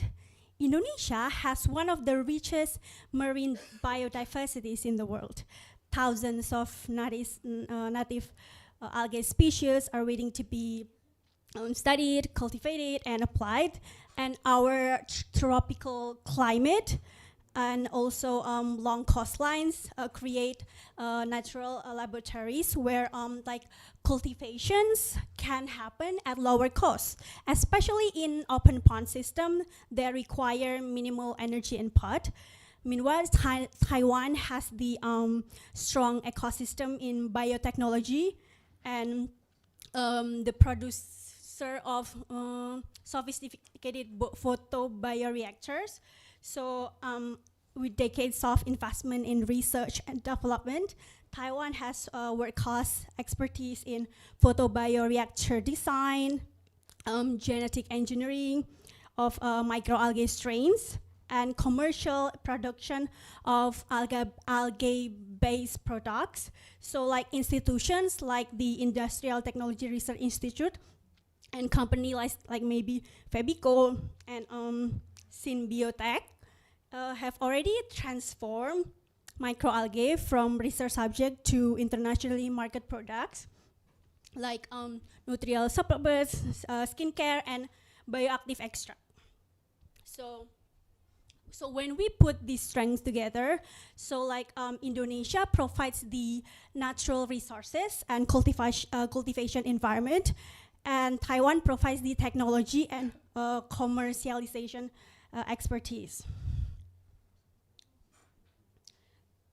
So through NSP, we can build joint research centers, pilot agri farms, academic exchanges, technology transfer programs, and even maybe public-private co-financing models that benefits both sides.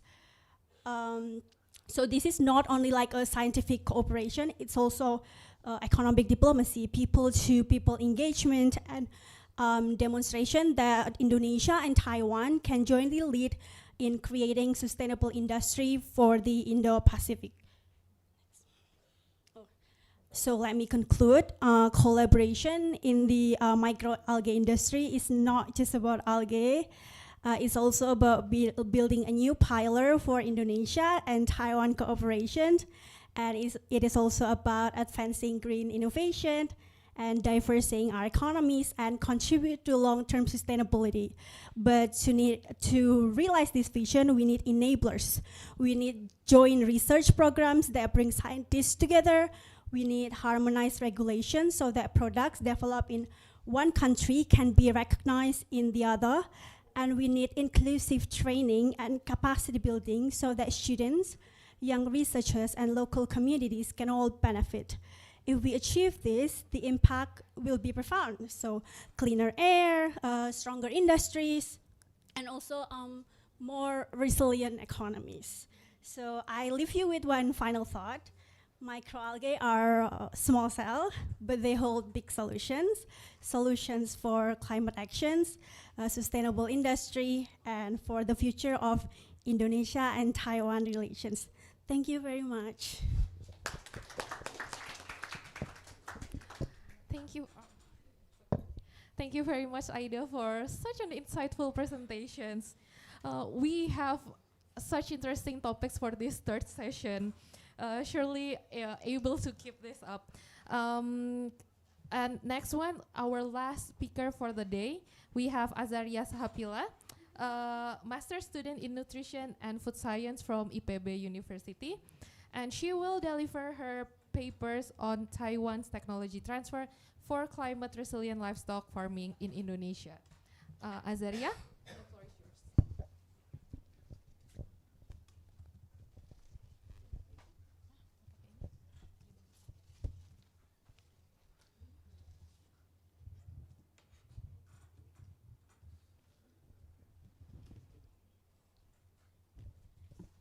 Bismillahirrahmanirrahim. Assalamualaikum warahmatullahi wabarakatuh. Good afternoon, distinguished guests, fellow researchers and college. I am Azharia Hapila, graduate student from IPB University, majoring nutrition and feed science, Faculty of Animal Science. Today, I will present my paper about Taiwan's technology transfer for climate resilient livestock farming in Indonesia. As we know, livestock sector contributes significantly to greenhouse gas emission, with climate change becoming pressing global challenge. So it is crucial to explore a sustainable solution. In my presentation, I will highlight Taiwan strategies in feed technology, waste management, and farmer adoption, and discuss how Indonesia can adopt the approach to strengthen its livestock resilience and meet its climate commitment. Before we discuss about livestock emission, first we must know what are greenhouse gases. Greenhouse gases are incoming radiation into Earth's atmosphere. Part of it is absorbed and part of it is reflected back. Greenhouse gases such as carbon dioxide and methane absorb and emit heat, and this is become trapped into Earth atmosphere. This process is known as a greenhouse effect. When gases in the atmosphere trap heat, they should escape into space, causing the Earth to become warmer. And excessive greenhouse gases are the main driver of global warming. So, how does livestock contribute to the greenhouse effect? When a cattle eat grass, the wheat enters the rumen. The rumen, it means a stomach for cattle, and is fermented by millions of microbes that reground the fiber or cellulose into volatile fatty acid, which serve as the cattle's main energy. This fermentation process also produces byproducts in the form of hydrogen and carbon dioxide. If hydrogen accumulates, digestion will be disrupted, so specialized microbes called methanogenic archaea use hydrogen and carbon dioxide to produce methane. The methane is then released mainly through the cattle's eructation or belching, ultimately contribute to the increase of greenhouse gases in the atmosphere. On the other hand, livestock manure left to accumulate, especially under anaerobic conditions, produce methane through microbial activity. Meanwhile, in aerobic condition, the nitrogen content in manure can be transferred into nitrogen dioxide via microbial process. In rubber manure, management systems such as oven storage or an efficient biogas system increase emission of these gases, both of which have a major impact on global warming. Now, if we look specifically at livestock emission, we can see that cattle are the dominant source, contributing about 66% of the total. This is because cattle release methane through digestion and manure. Interestingly, Taiwan has already started to address this challenge by applying green technologies in livestock farming, from feed innovation to waste management. This makes Taiwan a valuable model for Indonesia to learn from. The aim of this study is twofold. The first, to explore how Taiwan reduces emissions, and the second, to see what Indonesia can adopt. The focus is placed on three key areas. There are feed improvement, better waste management, and the development of reliable emission monitoring system. The method of the study using comparative study use a literature review approach, and I compared the policies, feed technology, and farmer adoption efforts between Taiwan and Indonesia. This comparison helps to identify how not only the technical solution but also the practical challenge in implementing them.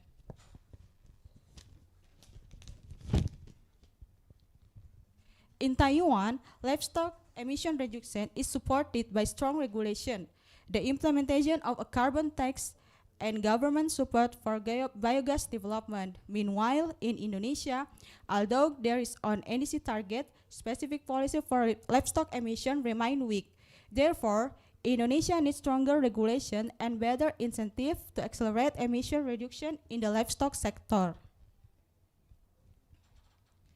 Taiwan already applies advanced technology such as biogas system, emission sensors, and precision farming. But in Indonesia, only have biogas but remains limited and no wide precision farming. So we need transfer technology. Technology transfer can help Indonesia to improve.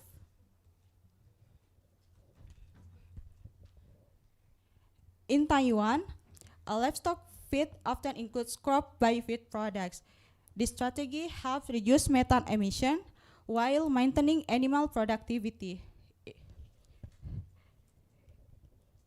But in Indonesia, for Indonesian improvements, we can enhance crop waste utilization too, like Taiwan, so we can reduce methane emission and gain lower emission and higher productivity in cattle.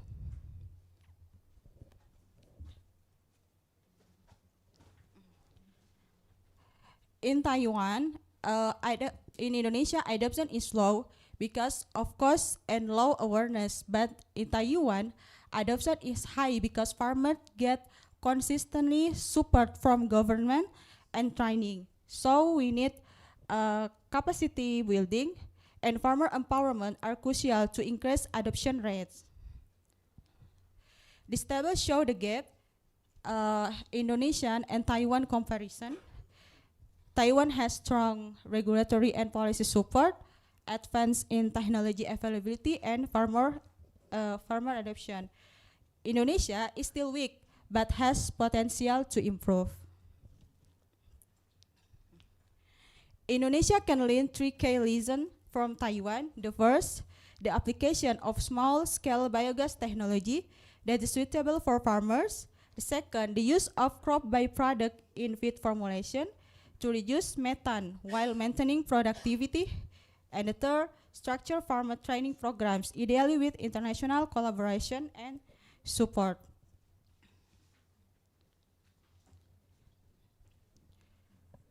For adoption, we need cooperation and support, and that's why NSP Plus frame became important. And Taiwan's NSP Plus supports cooperation with Southeast Asia, with offers technology transfer, such as small-scale biogas and feed formulation, and provide investment and joint venture opportunities, and support farmer training and capacity building in Indonesia. In conclusion, Taiwan shows a successful model of low-carbon livestock through biogas, feed efficiency, and precision farming. Indonesia still faces challenges such as weak regulation, limited technology, and low farmer adoption. However, Indonesia has a strong potential to adopt Taiwan strategies with the support of the new Southbound Policy Plus.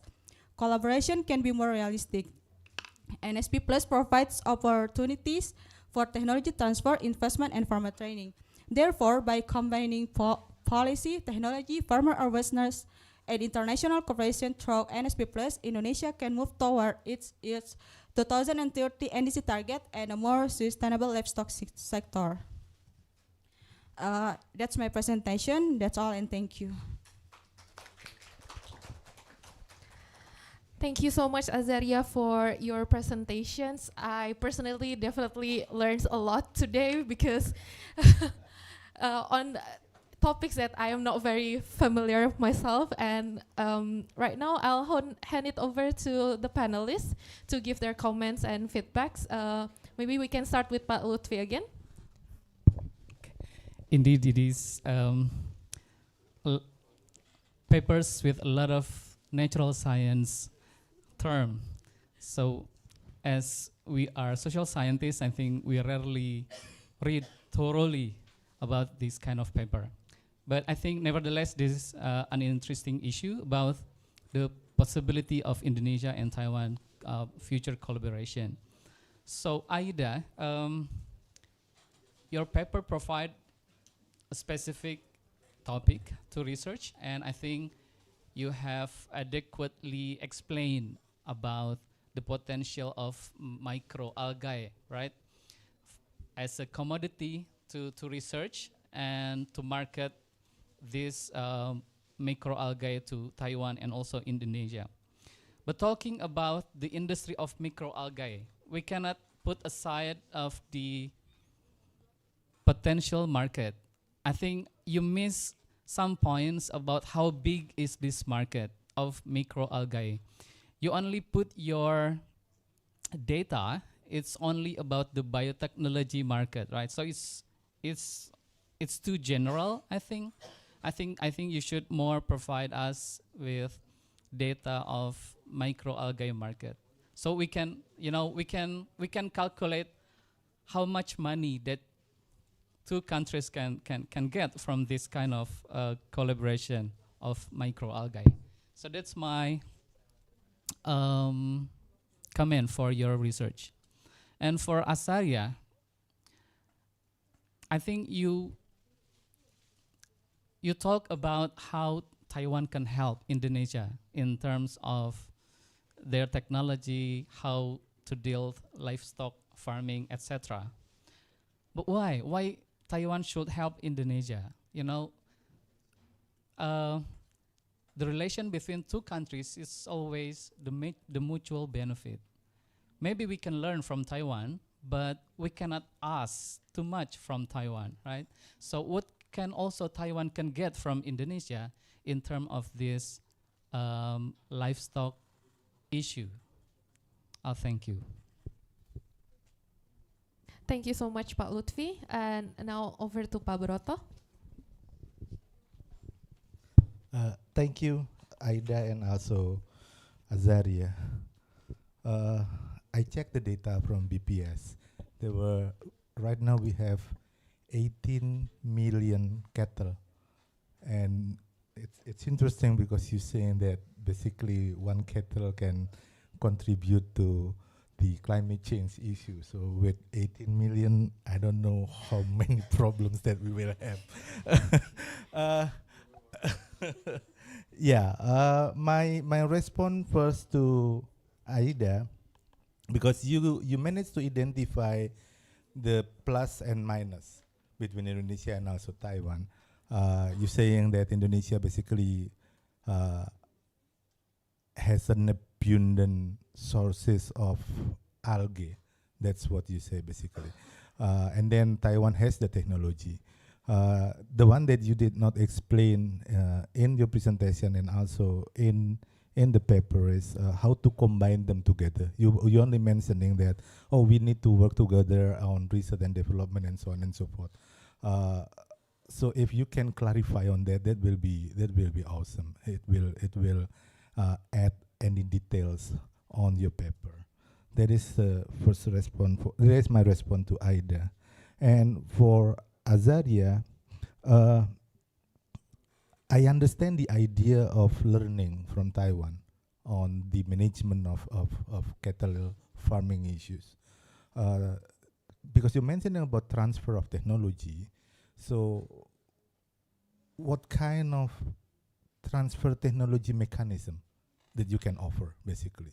Is it Taiwanese cattle firm will invest in Indonesia or something? Because you identify that we have a different degree of regulations. Our regulation is different from Taiwan. They are stricter than us, and so on and so forth. So that is my question. I think I asked question in this session. It's interesting. Yes, thank you so much, Pak Broto, for the questions. And last but definitely not least, Bu Paramita Ningrum. Okay. Yeah, thank you, Aida and Azaria, for your presentation.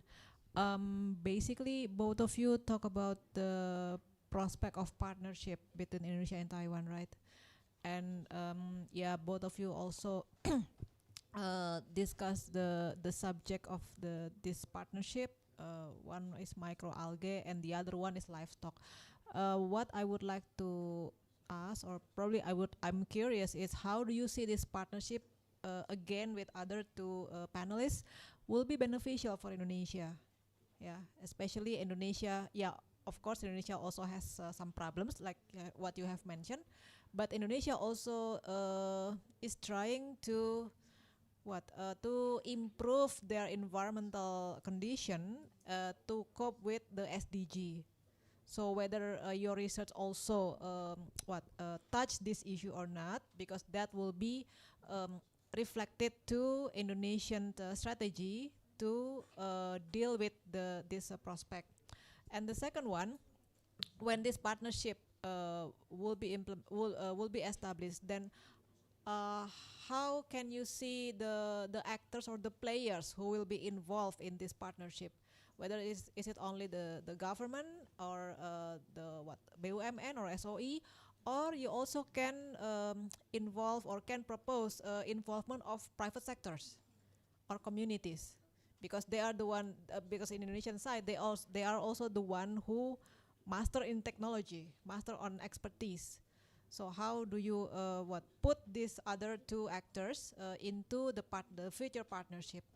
And I think on Taiwan side, they also already consider about that. That's why they promote this to Indonesia or their other partners under this NSP proposal. Thank you. Thank you so much to our three distinguished panelists. And let's head over to Aida to maybe you can first respond to the questions. Okay, thank you very much for the questions. I think I would like to answer from the, I would like to, the comment from Mr. Lutfi. So the industry, how potential and how big, and well, for the microalgae itself, you probably wouldn't know that it is from microalgae actually, but it is already exists in our pharmaceuticals, but in other names, because the ingredients that we extract from microalgae, so there are probably around 100 yet to discover microalgae, and each country has different microalgae. So so it is big. For I think the most popular one right now is probably spirulina. I think most of you heard of them.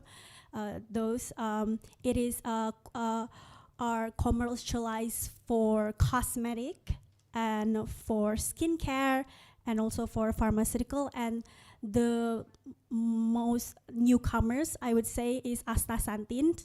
It's from a red algae.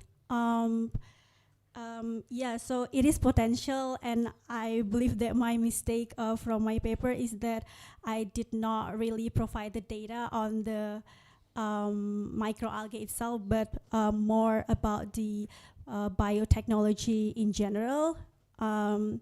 So, and perhaps because this study is more secondary research, and I did not do the financial modeling and stuff.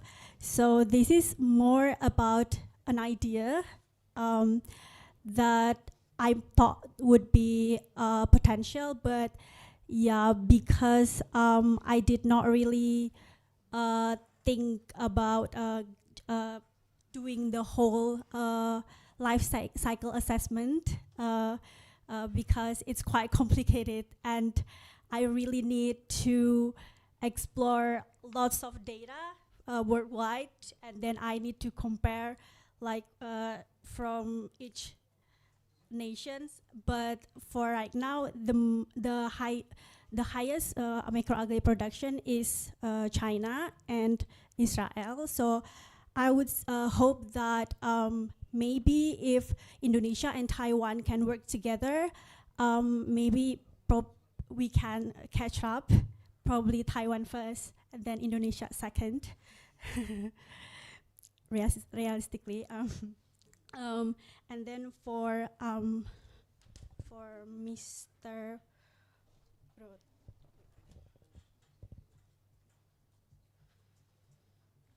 Oh yeah, and then for Mr. Broto, so yes, so yes, Indonesia has the resources, and Taiwan has the photo bioreactor, and how to combine them together is. So I would say that for Taiwan, partnering with Indonesia means that you can have the raw.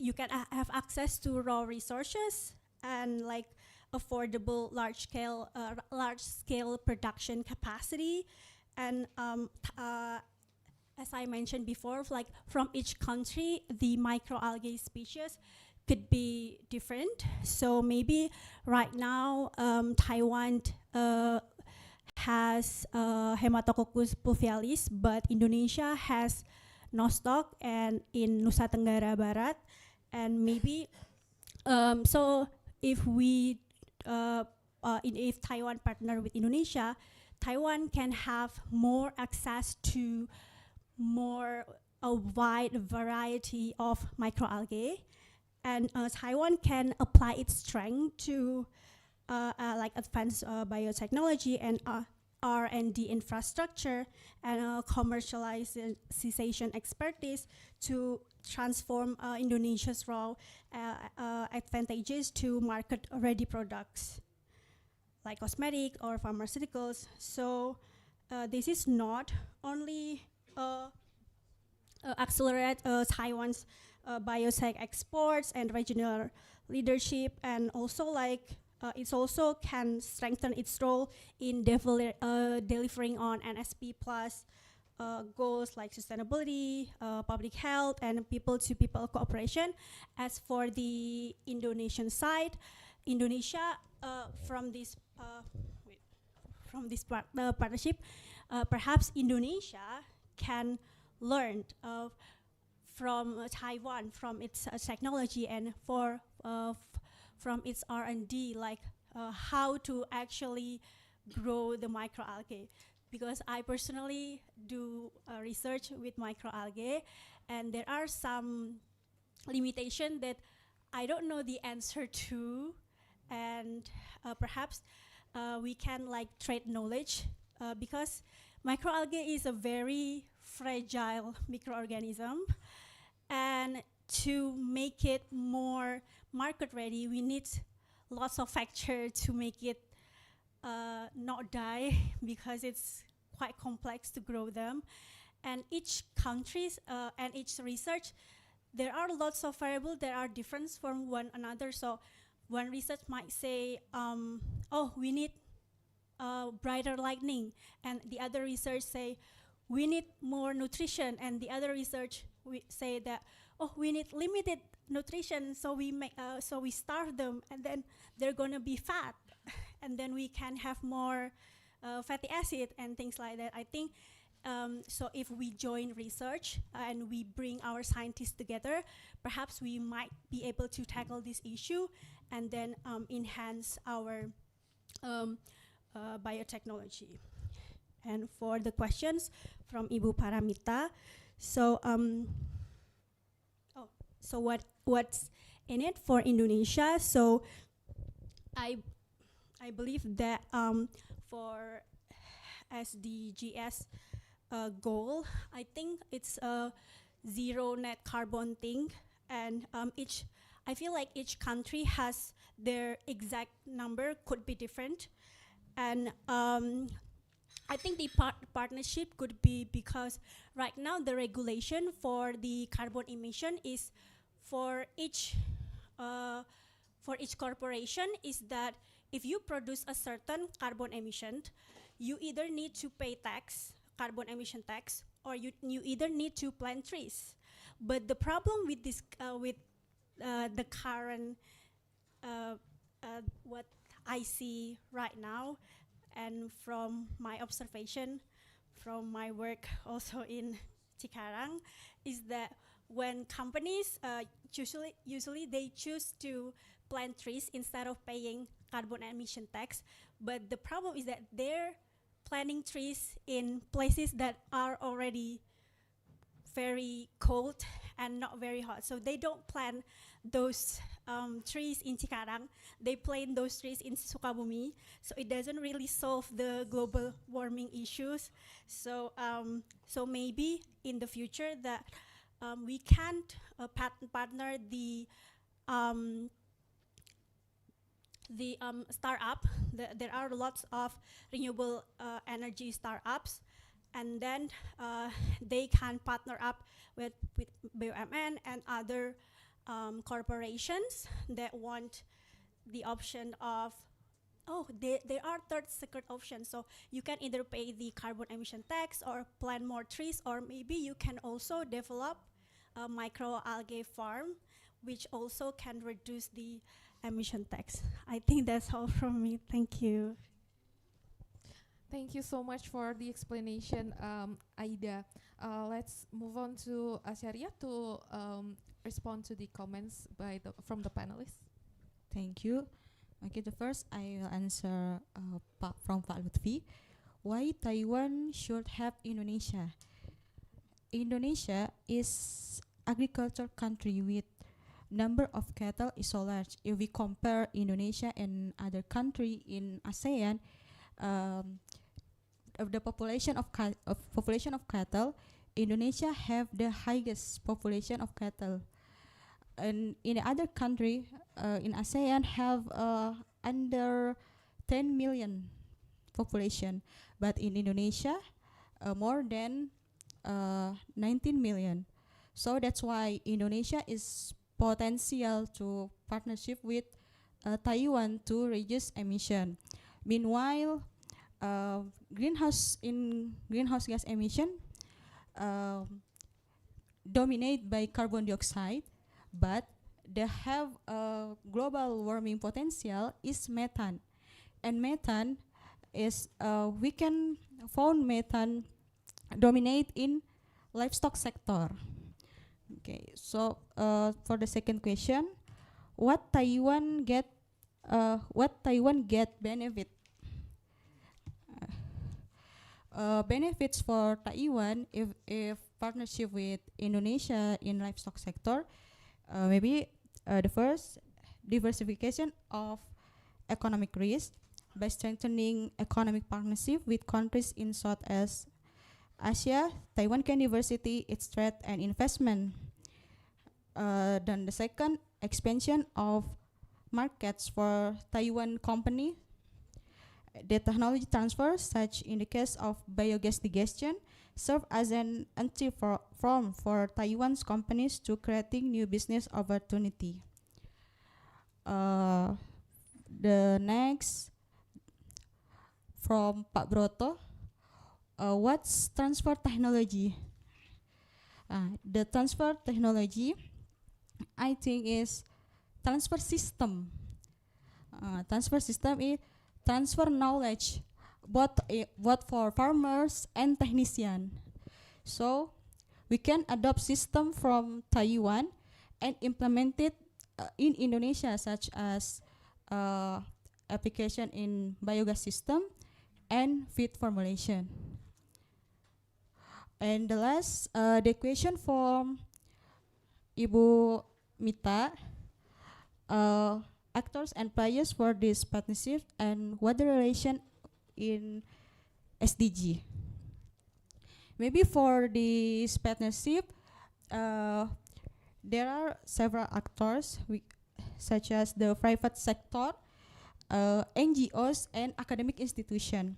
The private sector becomes the main driver, bringing technology and investment directly through business-to-business partnership, passing formal diplomatic barriers, and NGO act as facilitator at the grassroots level, building trust and ensure fair technology transfer and accessible to farmer. And the academic institution, such as universities and research institutes, provide scientific foundations and local human research, ensure technology can be adapted and developed independent in Indonesia. And this cooperation contributes to SDG, such as SDG 13 in climate action by reducing greenhouse gas emission, and SDG 17 in partnership for the goals by showing the models innovative partnership outside of formal diplomatic channels. This cooperation positions Taiwan and Indonesia as proactive actors who are capable of using non-traditional diplomacy and innovative solutions to achieve global development goals. I think that's all. Thank you so much, Azaria. Will there be any further comment from the panelists? Is that enough? No? Okay. I think this time we'll actually have time for one quick questions from the audience. So if there is any audience that will raise one quick, just one brief questions to our presenters today. Anyone? No? Okay, then if there's no question, then that means this concludes our last presentation sessions for the day. Please give a round of applause to everyone that has been presenting today. Thank you so much. Aida and Azaria, you may return to your seat.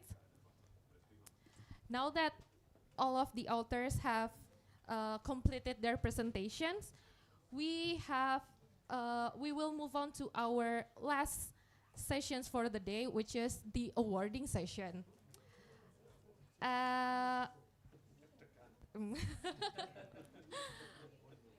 Okay, so our panelists have secretly handed in their scoring earlier to the committee, and we've already received the results, and we will be announcing them.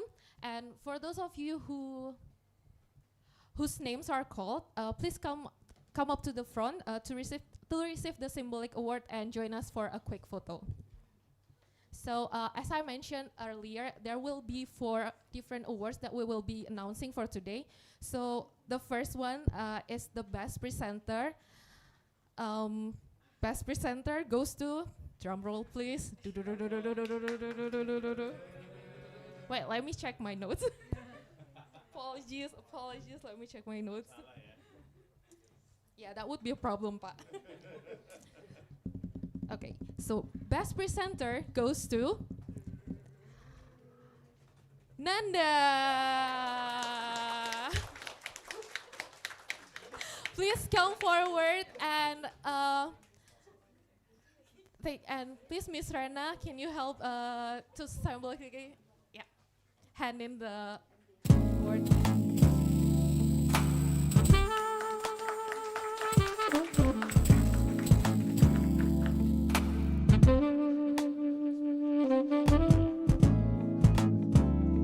Thank you so much.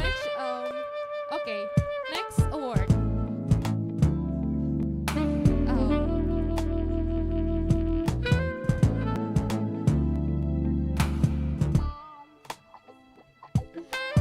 Now I'll be announcing the third, second, and first place winner.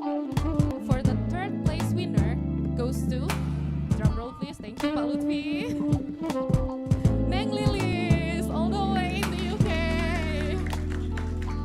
Okay, since you're joining us online, maybe we can take a quick picture.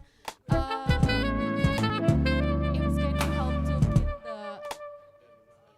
pin Neng Lilis. Yes, thank you. Neng Lilis will take a quick picture. I'll give the cue. 1, 2, 3. Cheese. And one more time. 1, 2, 3. Thank you so much. Now, next one. Second place. The second place winner goes to. Thank you again, Pak Lutfi. Muhammad Wahyu. Since he's joining online, well, he's no longer in the online conference, so congrats Wahyu, and we'll directly convey that to him personally. And next one, the first place winner. Pak Sori will hand in the name. So for the first place winner goes to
everything.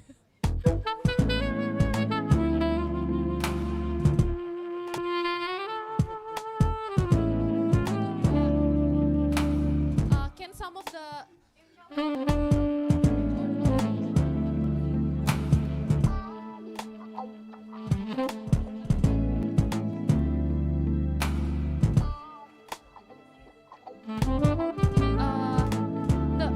the Pak Broto, maybe you can come over here.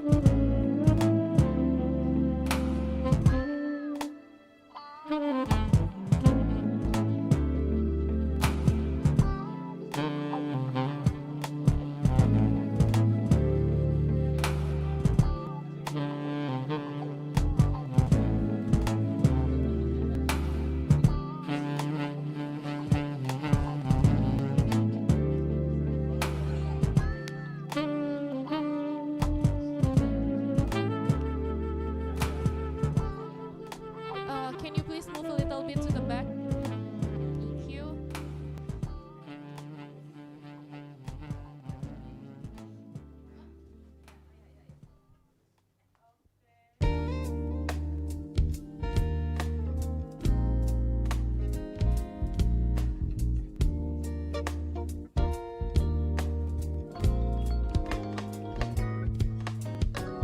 Okay, thank you everyone. Thank you so much. You may all now return to your seats. Thank you so much.